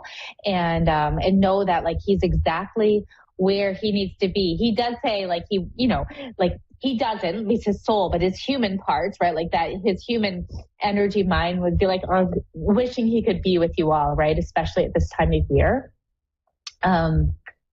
but he's just sending so much love. I have time for like just do one other thing to ask him. Otherwise, I'm just going to send you his love. I had a dream. I think it was just like over a week ago. I dreamt that I was driving and I was saying, okay, go here, go there, go there. And then he just kind of, I don't know if he grabbed the wheel or somehow jumped in the driver's seat and he drove and he was like crashing a door open with the car. And I seen a security person and I was pretending that I was driving the car. I was saying, I was driving. He has dementia. You can't, like, I'm taking the blame. I'm taking the blame for everything. Well, it's interesting, but come see that you're taking the blame. And I've only got 30 seconds, but he's telling me you don't need to take that blame anymore. And the other thing is, if you feel him when there's something that you want to do or something opening up for you, he's like, listen and trust and go through that door. Listen and trust and go through that door, even if it feels scary. He said, but you don't have to take the blame for him or anyone anymore. And I do have to go. I have to close. But thank you so much for your call today. Thank you, Gina, for your call today. I wish you and everyone who joined in Happy New Year. Find me on Azrael.love. That's my website. And my Facebook is facebook.com, Azrael.love. We're gathering in person next Wednesday on Zoom. Would love to have you with us. And I wish you all the most beautiful evening and so much light and love.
Psychic Radio, Earth's #1 psychic radio network, and watching Moonstruck TV, enlightening television.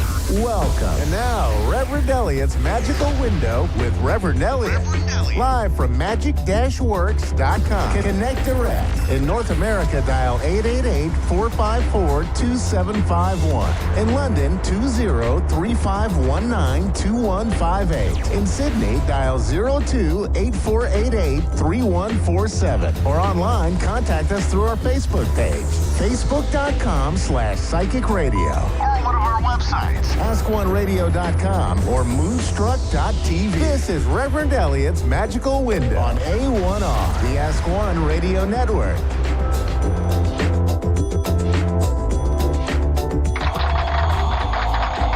We made it. Happy New Year, everybody. We are in 2025 now. You all made it. Give yourselves a hand. You know what that means, 2025? It means we're only a mere 500 years away from finding out if Zager and Evans were right.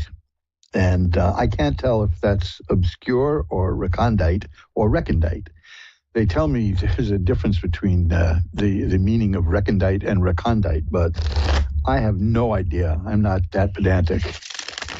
Oh, man.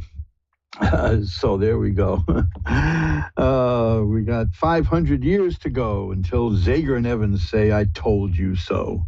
That's beautiful. That's just great.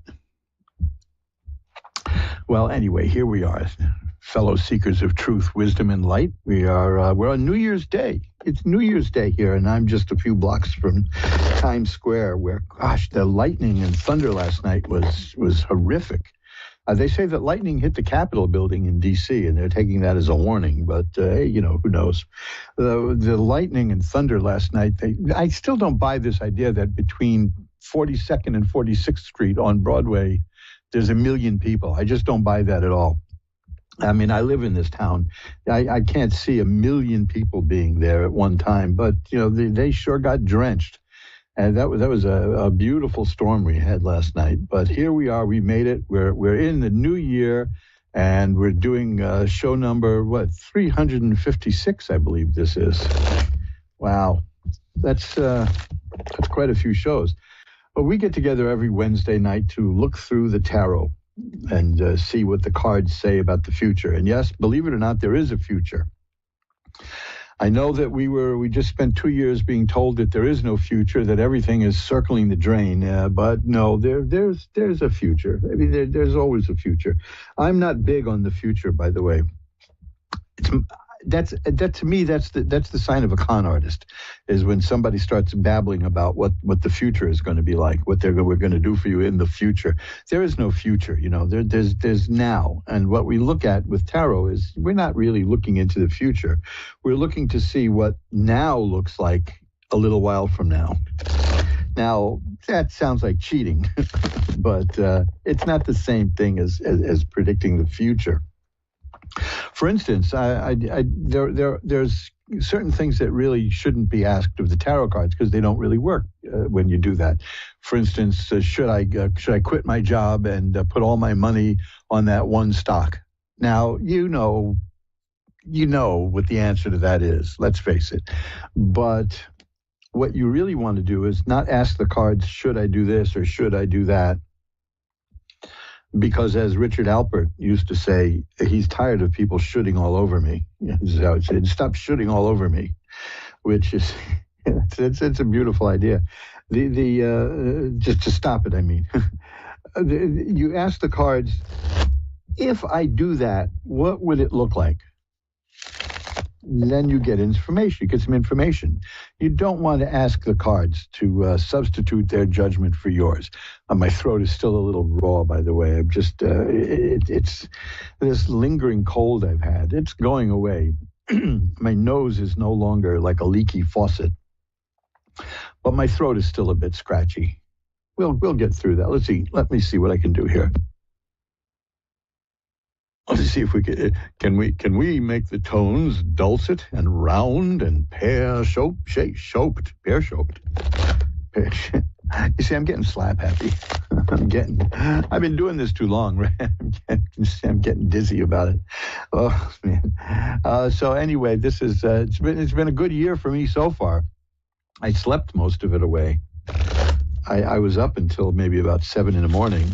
So I went to sleep when other people were getting up, I suppose. But that's, I never was a morning person. I like to tell people that I was about 27 years old before I found out there were 2 8 o'clocks in one day.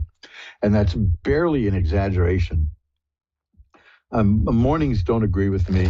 I don't like mornings. That's just one of the reasons I got into the entertainment business. It's one of the few businesses where you can legitimately sleep till noon. And, that's perfect. Nobody expects anything before noon in the show business. And I loved it. And that was perfect for me. Because, well, it goes back to an argument I had with a woman many, many years ago. She called me a procrastinator. And I was really upset when I looked it up 3 days later. So, wait a minute. Now that deserves this. Let's see. If nothing else, that deserves that one.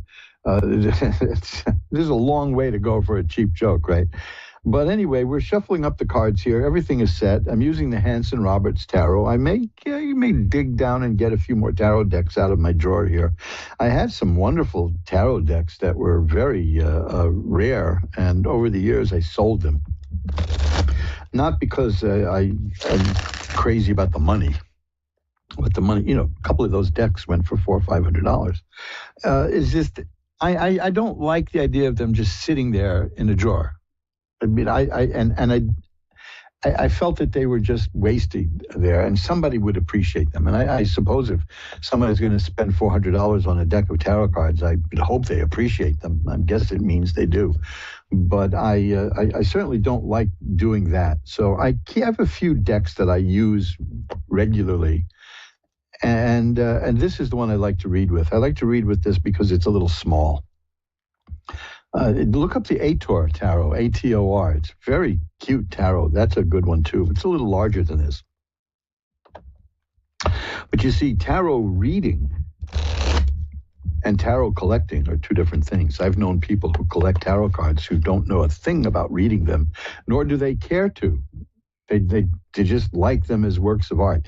There are museum pieces, such as the Visconti Sforza tarot deck, which is here in the Morgan Library on Madison Avenue. Loads of those there.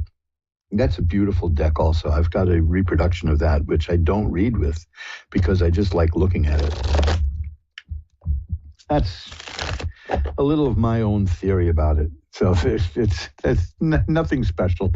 Just your ordinary tarot reader. Look at that. I just shuffled the cards and a card flipped right out of the deck. And I always pay attention when that happens. And this one is the sun. Healing, health, growth, happiness, joy. What a great card to get on the first day of the year. Here's something interesting. The day before, well, I guess we call that New Year's Eve, right? I pulled a tarot card to see what the coming year would be like, and I got the Justice card. Now, that's pretty pregnant stuff there. That justice is coming.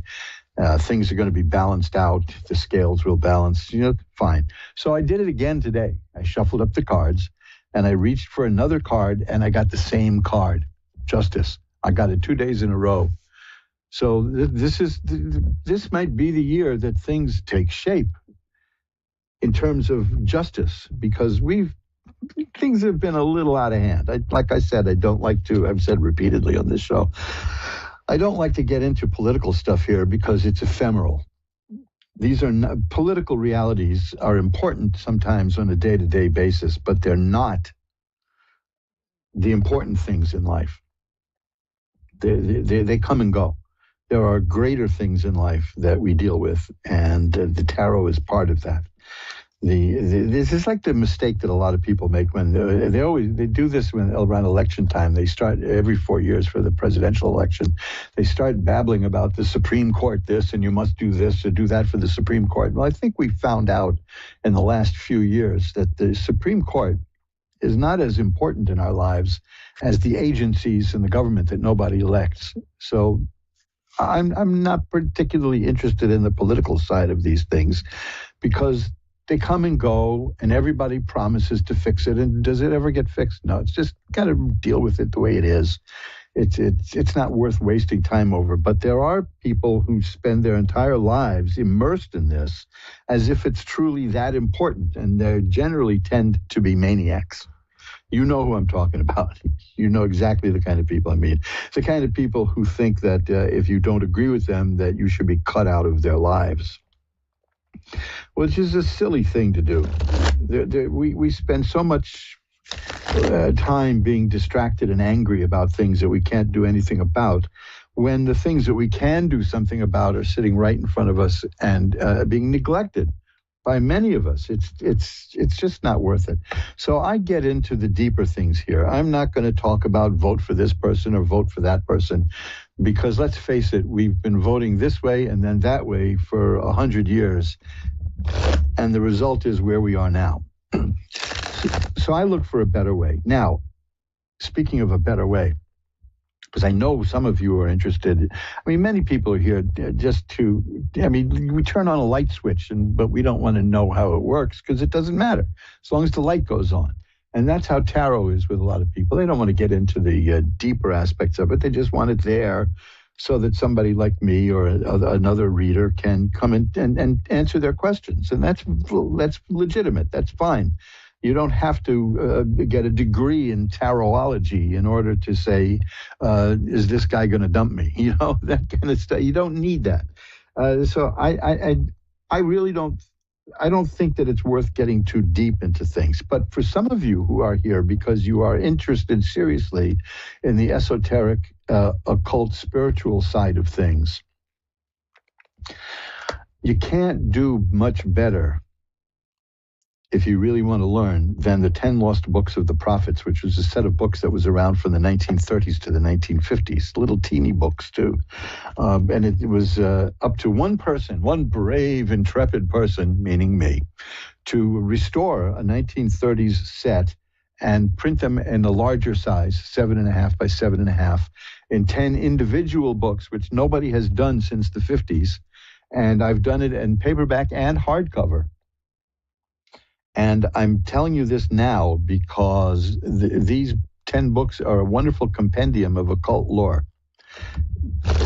And you don't have to fill your library with books. You can just get these. And that'll give you a really good start. But I'm telling you this now because, as you know, I have been under the weather, which is a polite way of saying I was at death's door.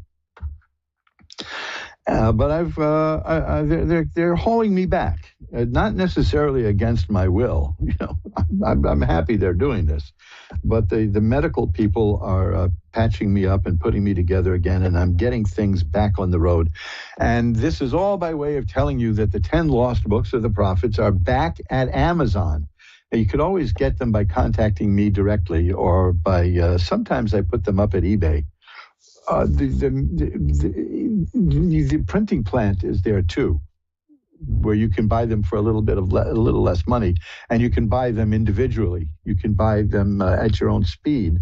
Otherwise, you have to get all 10 at once. But that's it takes a little bit of a bite out of your wallet, but it's worth it. And they're back. That's all I just want to let you know. Go to 10lostbooksoftheprophets.com. And if you don't know about these books, take a look at it. At 10lostbooksoftheprophets.com, you can download a little brochure. I may write something else about them and then put it up there to download. But in the meantime, go to 10lostbooksoftheprophets.com. If you're one of those people who's here because you're interested in the spiritual side of it, they're very religious books in many ways. I know a lot of people think that the esoteric arts are the antithesis of religion. Not so. Not at all. Not in the least. And religion is far more practical than people think. Now, for instance, there's a lot of talk about the death penalty in the Bible now. Whosoever spilleth man's blood, by man shall his blood be spilled. Okay, so that's a pretty simple thing to say, but I'm working on this now. I'll be posting an essay at my blog about how, if we're going to quote the Hebrew law, how did they do it? how did they enforce it? And I'll give you a hint. If the court put 2 people to death in 100 years, they went down in history as a bloodthirsty court. Yes, that was written in the Bible, but it wasn't something that was written in stone. That's the 10 Commandments, right? Written in stone. But and by the way, go to my website, magic-works.com, and look at the entry for the 10 Commandments. You may be surprised, because there's only one set of rules in the Bible calling itself the 10 Commandments, and it isn't what people think. You've been misled, folks. Take a look at that at magic-works.com. But the spiritual and the occult combine in many ways. And I have great respect for religion. I'm not putting it down, nor do I believe in this costumed role play that passes for the esoteric arts among some people. But hey, whatever blows your skirt up, But if you're really serious about it and you want to learn how this can enhance your life, because it has enhanced mine a great deal, you can take a look at my website, magic-works.com. There's articles there about various facets of magic work, but also go look at the 10 Lost Books of the Prophets. Now, again, this is not like for the ultra serious person. This is for the person who is curious and wants to learn and takes it seriously. If you really want to be serious about it, there's the Equinox, which is a set of books that goes for a couple of $1,000s at this point. But it's fallen into the public domain, and I'm going to be giving you an offer for like under $15. I know that sounds weird, but it's a fact. So that we keep that'll be coming out this year too, in 2025, because this is the year that I'm going to make up for lost time. Man, did I lose time. I only did 15 shows live last year. That's not good. I mean, I knew something was wrong with me when I kept sending messages saying you'll have to do a repeat show today because I'm not well. Well, brother, I seriously was unwell. I mean, seriously unwell. I was, no other way to put it, folks. Your old Uncle Elliot was dying, actually dying. And, well, that isn't going to happen now. I'm too old to die tragically young, as an old friend used to say. So might as well keep going, right? Well, we're all shuffled up. I've gotten the things off my chest I wanted to. I wanted to let you know about the finer things and the mysterious things in life, as opposed to the political falderall that we go through all the time, constantly. Be aloof, be above it, and look into the esoteric arts if you're so inclined. And if you want to, take a look at the 10 Lost Books of the Prophets, because several sets are back at Amazon.com and are there waiting for you. The website is 10lostbooksoftheprophets.com. So how hard can that be, right? Give it a whirl. I think you'll find it interesting. The books are, they're really filled with practical things to do and help. And it'll give you a good, solid grounding in the esoteric arts. Well, now we're going to get to the readings. That's what we're here for, right? Tarot readings. Our first set of readings in the year 2025. I keep thinking of Zager and Evans when I keep thinking I should be falling apart and like it's 25. But anyway, I'm going to put a little picture. I'm going to put a meme of some sort that I'm making. I'll stick that up on Twitter and see how many people understand what I'm talking about. Sometimes I wonder if I understand what I'm talking about. But anyway, we're going to ring a bell 3 times now so that we can declare sacred space and get into the readings.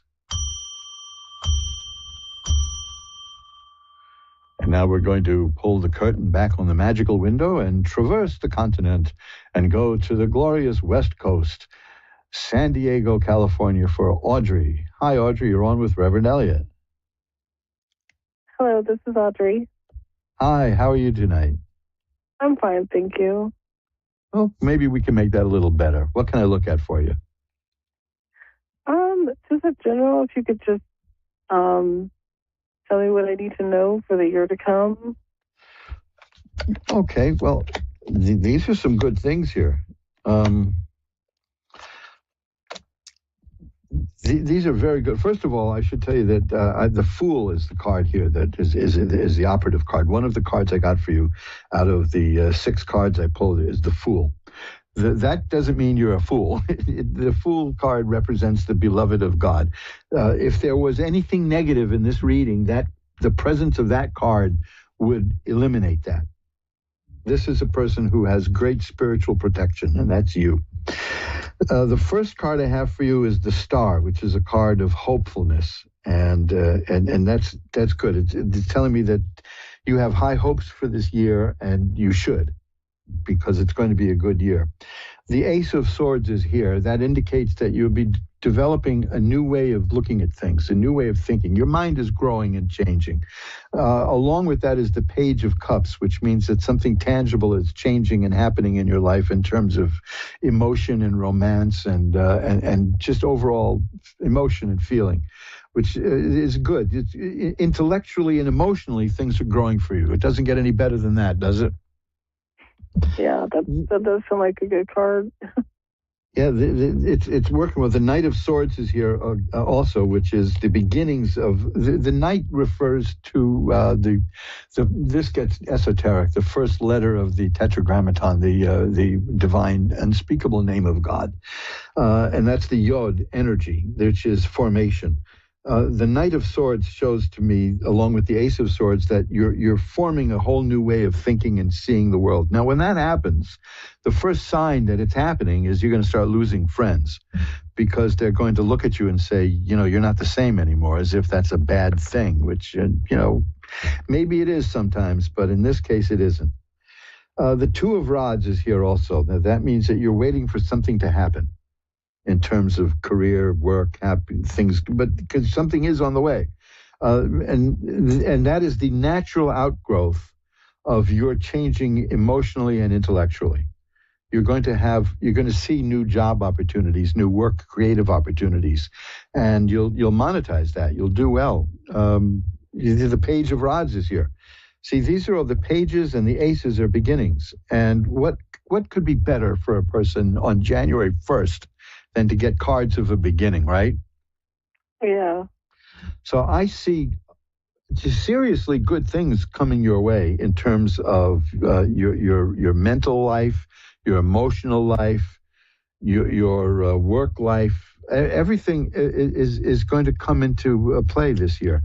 And remember, you have divine protection, according to these cards. I've never gotten this card, the Fool, for myself. It's always, I'm good about delivering that for other people, but it never shows up for me. But there you go. And now, right now, what I see right now is the Eight of Swords, which is telling me that you're feeling kind of tied up and restricted and bound.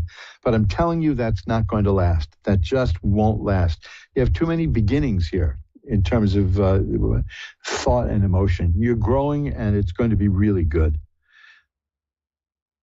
That sounds wonderful. The Ten of Cups I got here. The Ten of Cups is just joy unbound. A happy home, pleasant surroundings, wonderful people. This is your year. If you've wanted something more in life, it's coming to you this year.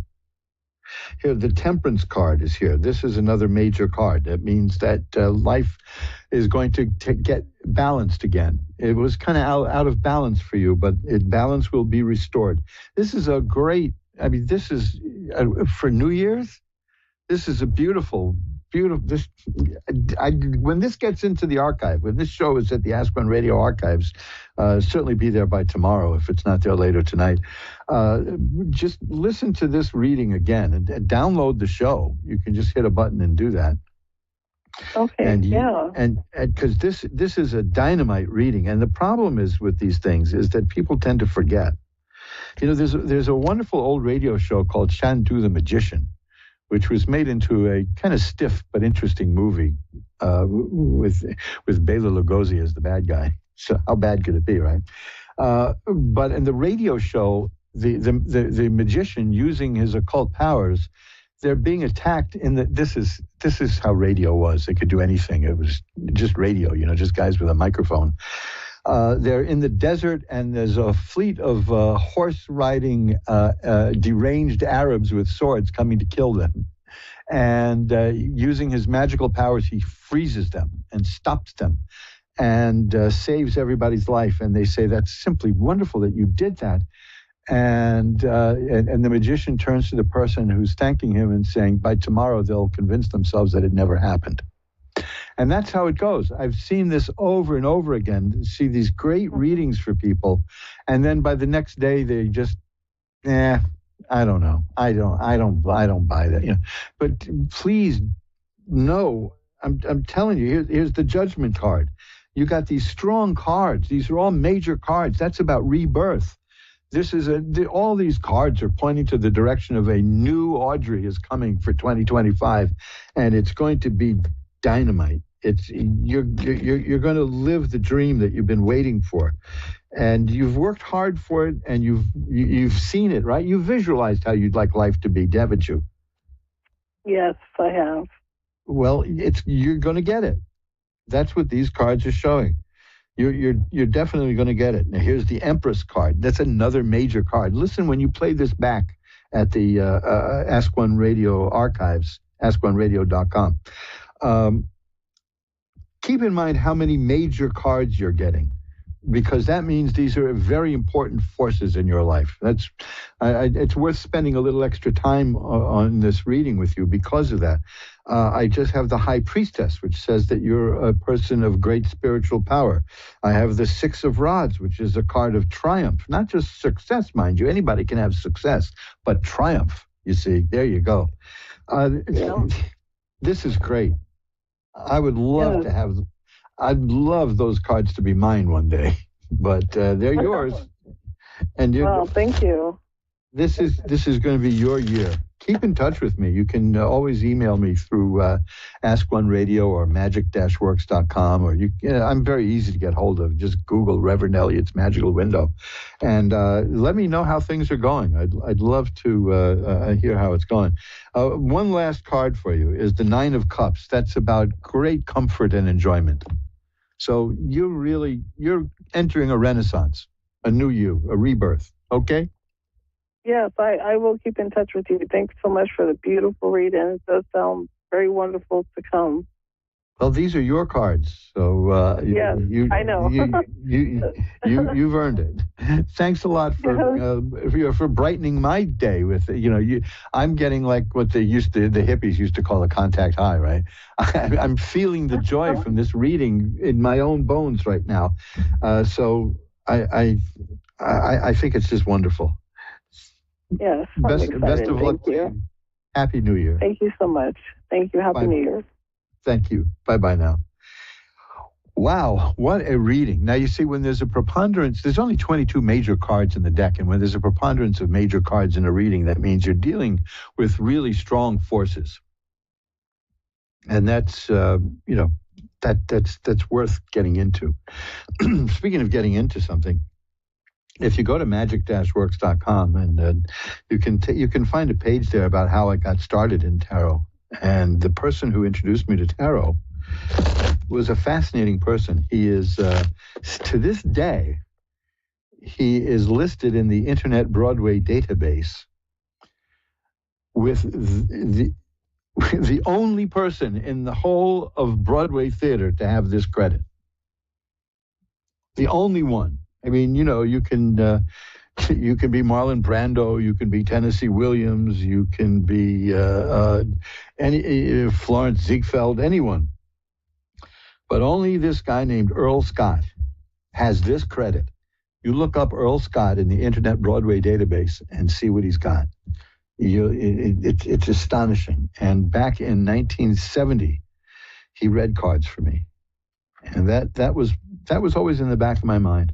The other details I relate in my book, Reverend Elliott's Magical Window, was I found myself newly single after a rather disastrous marriage that lasted 1 year, 4 months, and 10 days, but who's counting?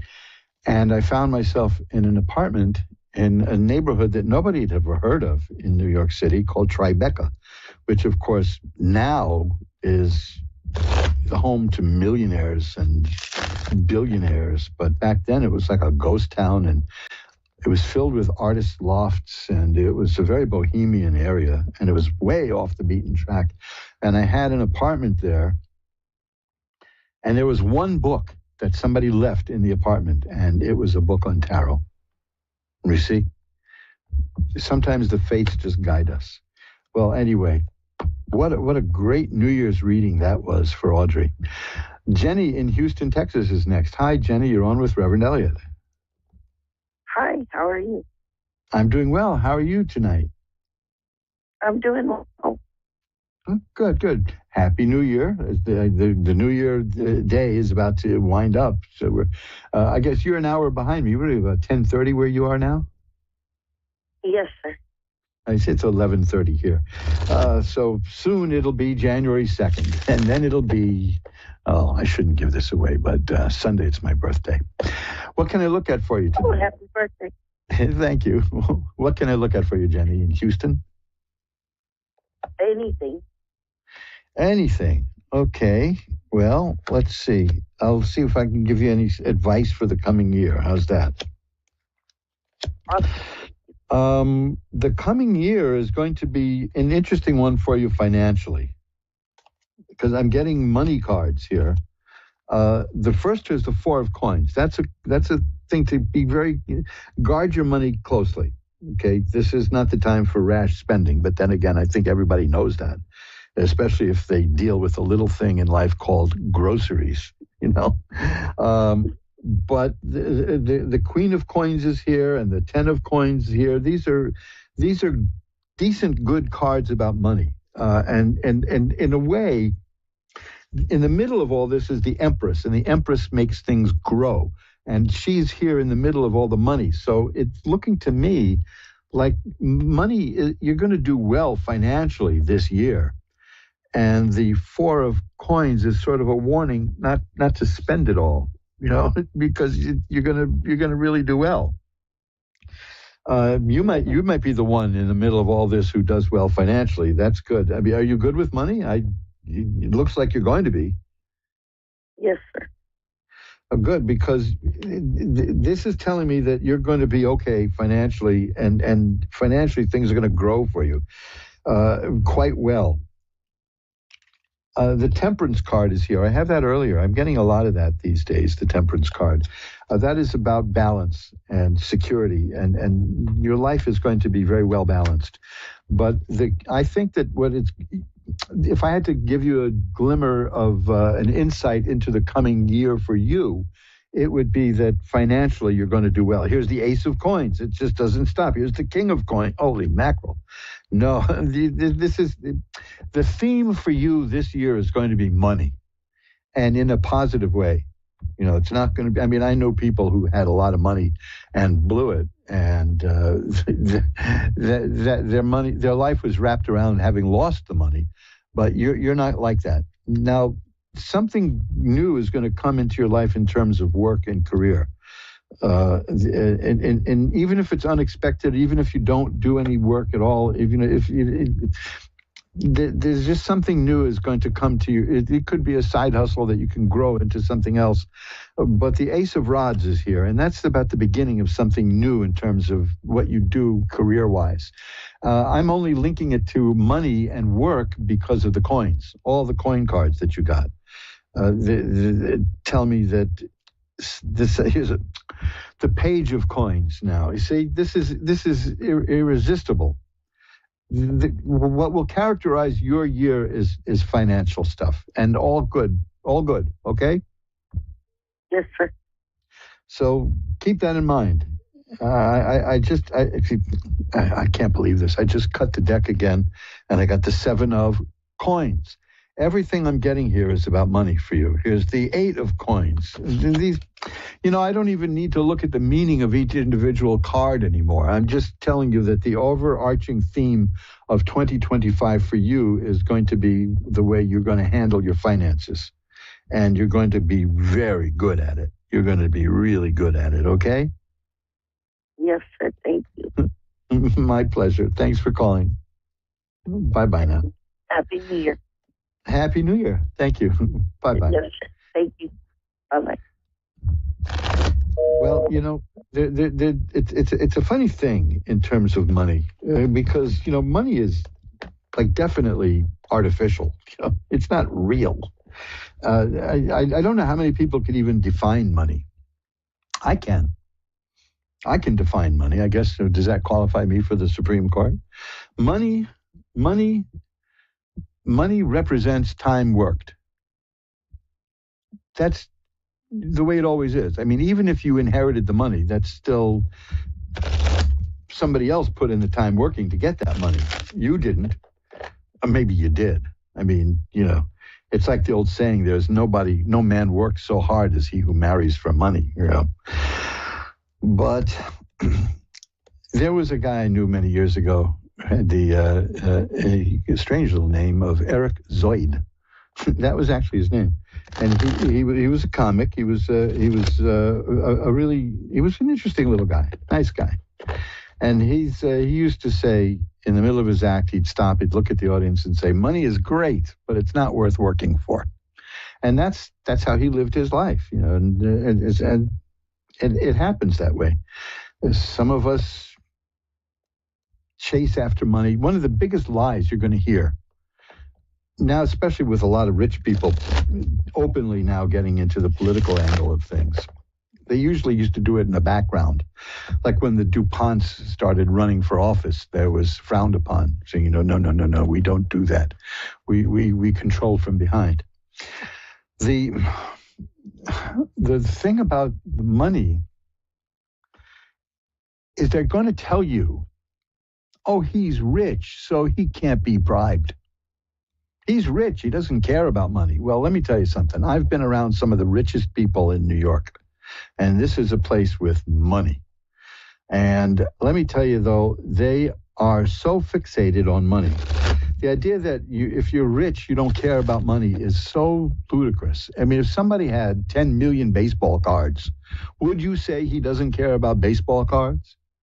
But you're always going to hear, oh, he's got so much money he can't be bribed. Now, there was a certain person who I won't name by the name of Martha Stewart, who, let's not forget, she went to prison for hiding a trade that came to like $35,000. She was a billionaire at the time, and she went to prison over cheating so she could get another $35,000. You see, don't ever hear without sneering at it the idea that, oh, he's rich, so he doesn't care about money. Let me tell you, if he didn't care about money, he would not be rich. It's that simple. Money is great, but it's not worth working for. Now, that's a philosophy. Ah, boy. Well, we're all shuffled up now, and Chloe in Cardiff, Wales is up next. Hi, Chloe, you're on with Reverend Elliot. Hi. Hi, how are you tonight? I'm good. How are you? Doing well. Well, of course, it's not tonight where you are, right? It's the morning? No, it's about 5 a.m. Oh, so it's 5. Okay. I when I hear about Wales, I always think that that's where the stones from Stonehenge came from, you know, that they were transported from, I believe it was from Cardiff, wasn't it? I don't know. Well, it's people had a lot of time on their hands way back then, 15,000 years ago, I suppose. So anyway, what can I look at for you tonight, Chloe? I don't know what you mean. I didn't hear you. I can barely hear what you're saying. I didn't hear you. Oh, well, I have a deck of tarot cards here. I can look into things in your life. If there's something you'd like me to look at, is there?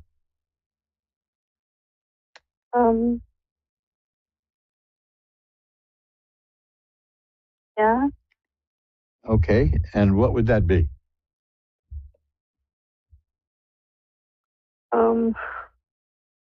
And mental health. Mental health? Yeah. Okay, well, let's see. Well, well, now that's fascinating because I had this card earlier. It's the Ace of Swords, and that's about mental activity. And I've got the Ace of Cups, which is emotional activity. It seems to me that what will characterize the coming year for you is growth in terms of emotion and thought, just like an earlier call I had. And it'll do well because the next card I have is the Ten of Cups, which is about great happiness and joy. So you've been looking for happiness and joy, haven't you, Chloe? Yeah. Well, you're going to get it. You're going to get it. I see that I have the Two of Swords here, which tells me that things are kind of stuck for you. That you don't feel like you're advancing, but I'm here to tell you that you are. Okay, that's because the aces are beginnings. Again, this is remarkable. I mean, here I am, and the first day of the year, and I'm getting so many cards for people about new beginnings. And, you know, that's, everybody talks and talks about New Year's resolutions, but I see that you're going to do it. You're going to have a new beginning in terms of your mental activity, and you're going to have a new beginning in terms of emotional activity. And I have a card here. It tells me that you are entering a brand new phase of life, and it'll be a very happy phase of life. The world is here. That's a card of assured success. You're going to have a very good 2025. Now, if there's any concerns about health, please consult a physician. This is straight from the horse's mouth, because I was slogging through life last year, and the doctors found out what exactly was wrong with me, and have been treating it. And I wouldn't say I'm doing fine now, but I'm alive, you know, and I'm feeling better. Yeah. I still have a way to go, but this is going to be a transformative year for you in terms of emotion and in terms of mental activity and happiness. So you're at the doorstep of a new, happier Chloe. How's that? Yeah. Sounds good. You deserve it. Here's the Four of Rods is here. That's another card of a happy home and joy. So you're heading for a very good year. I will send positive energy your way by lighting a white candle tonight. How's that? Thank you.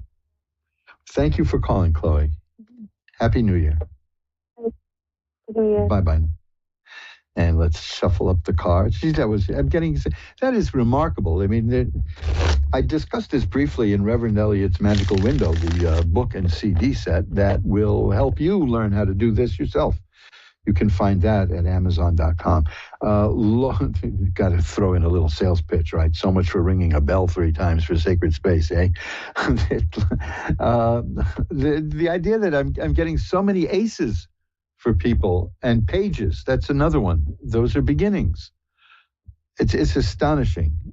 On the first day of the year, and we're getting all this stuff indicating change and growth and positive growth for people. I love it. Lola in Cincinnati is next. Hi, you're on with Reverend Elliott. Hey, how are you? I'm doing well. How are you tonight, Lola? I'm doing all right. Well, let's see what we can do to make that a little better. What can I look at for you? All right. I'm not too sure. Just basically like general, or things going to change and turn around. I've been having a pretty rough year as it is, and it's a new year. New things are happening. Well, let me see. Yes, this is. The Two of Coins is here. That's a card of juggling money and trying to get financial stuff going, and it's yeah.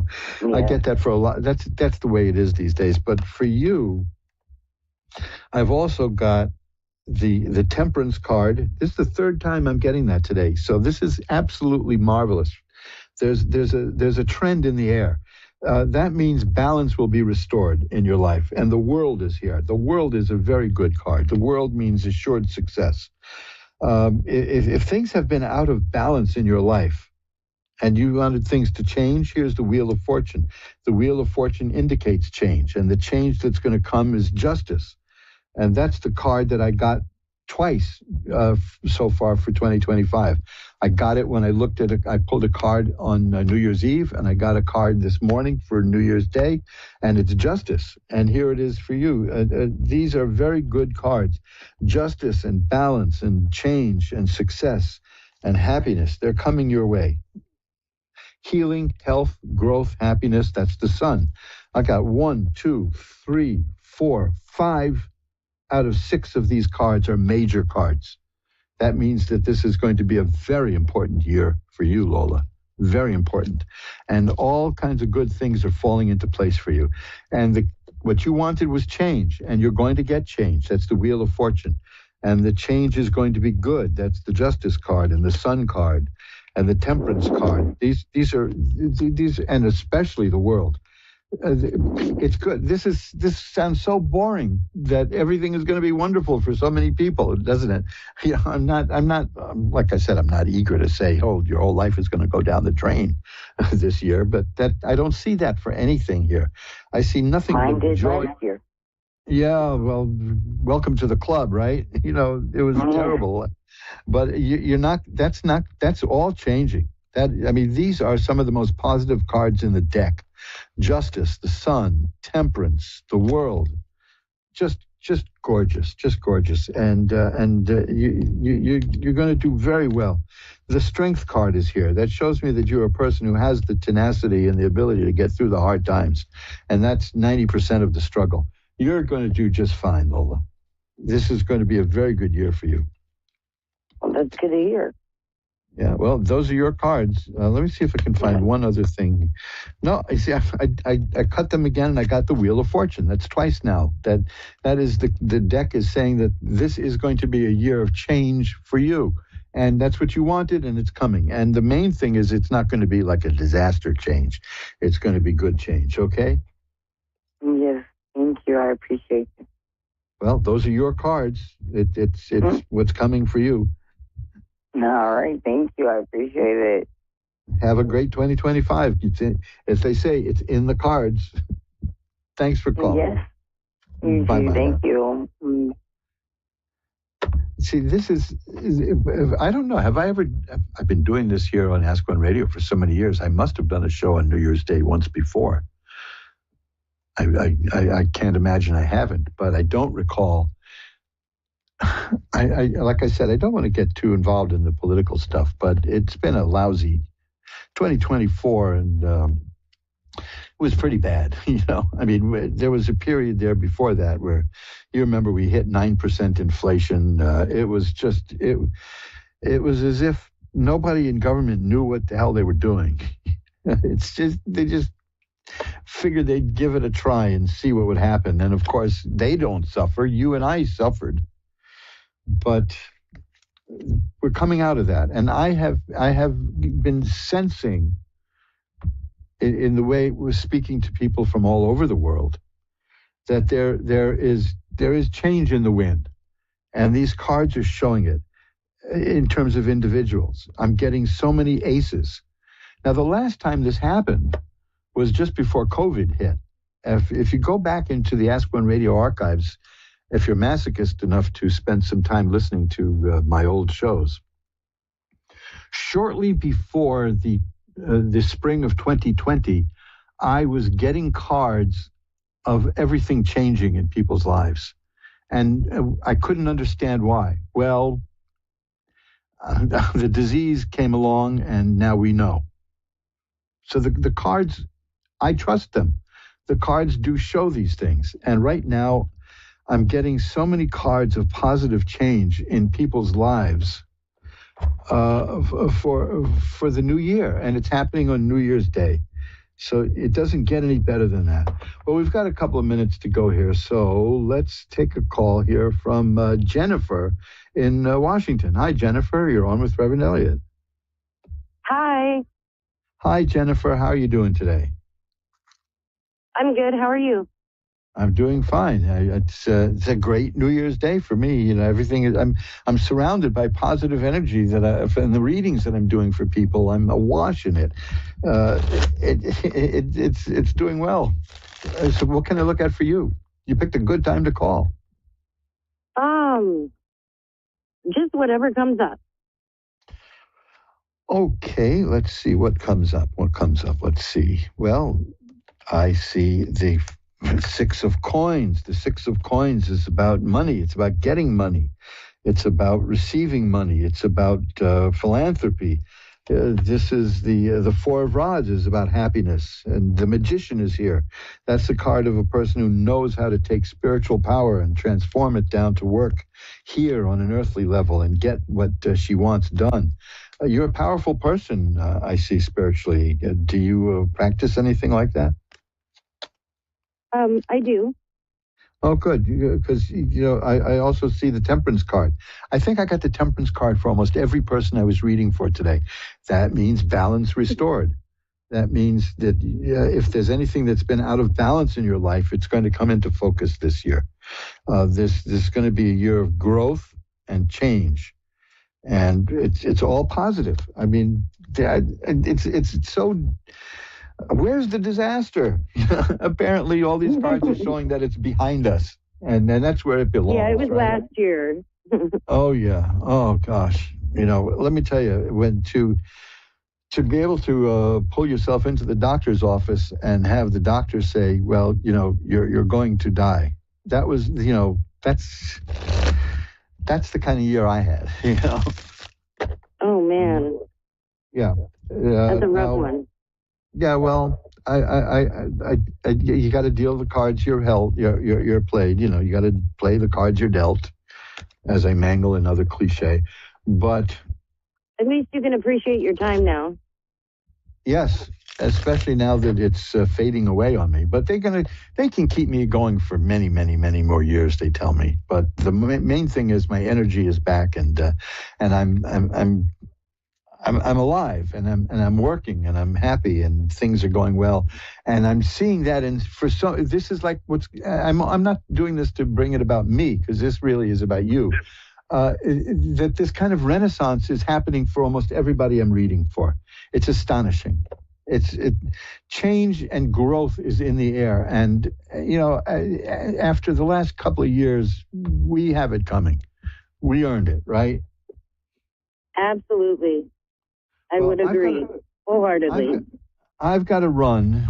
I'm up against the end of the show, but I'm glad to see. I had this fear that the last call it's going to be disaster, but no, it's all good stuff. I mean, here's another one, the Nine of Cups. That's about great physical comfort and satisfaction and joy. You see, you're going to be doing very well. Oh, that's absolutely what I wanted to hear. Thank you so much. My pleasure, and Happy New Year. Bye-bye now.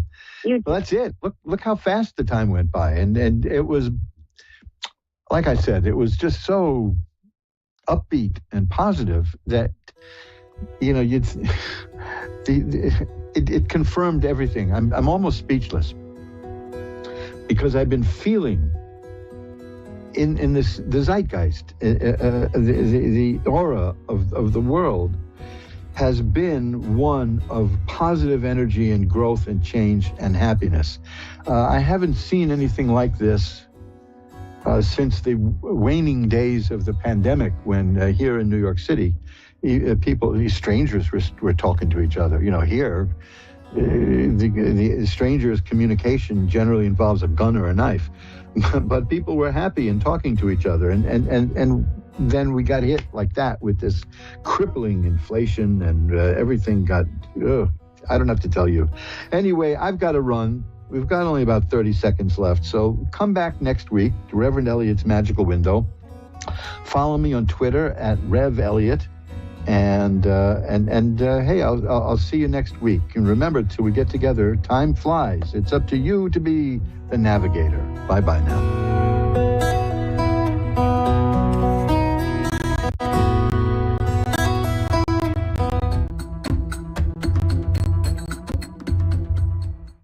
Hello, my cherished ducklings.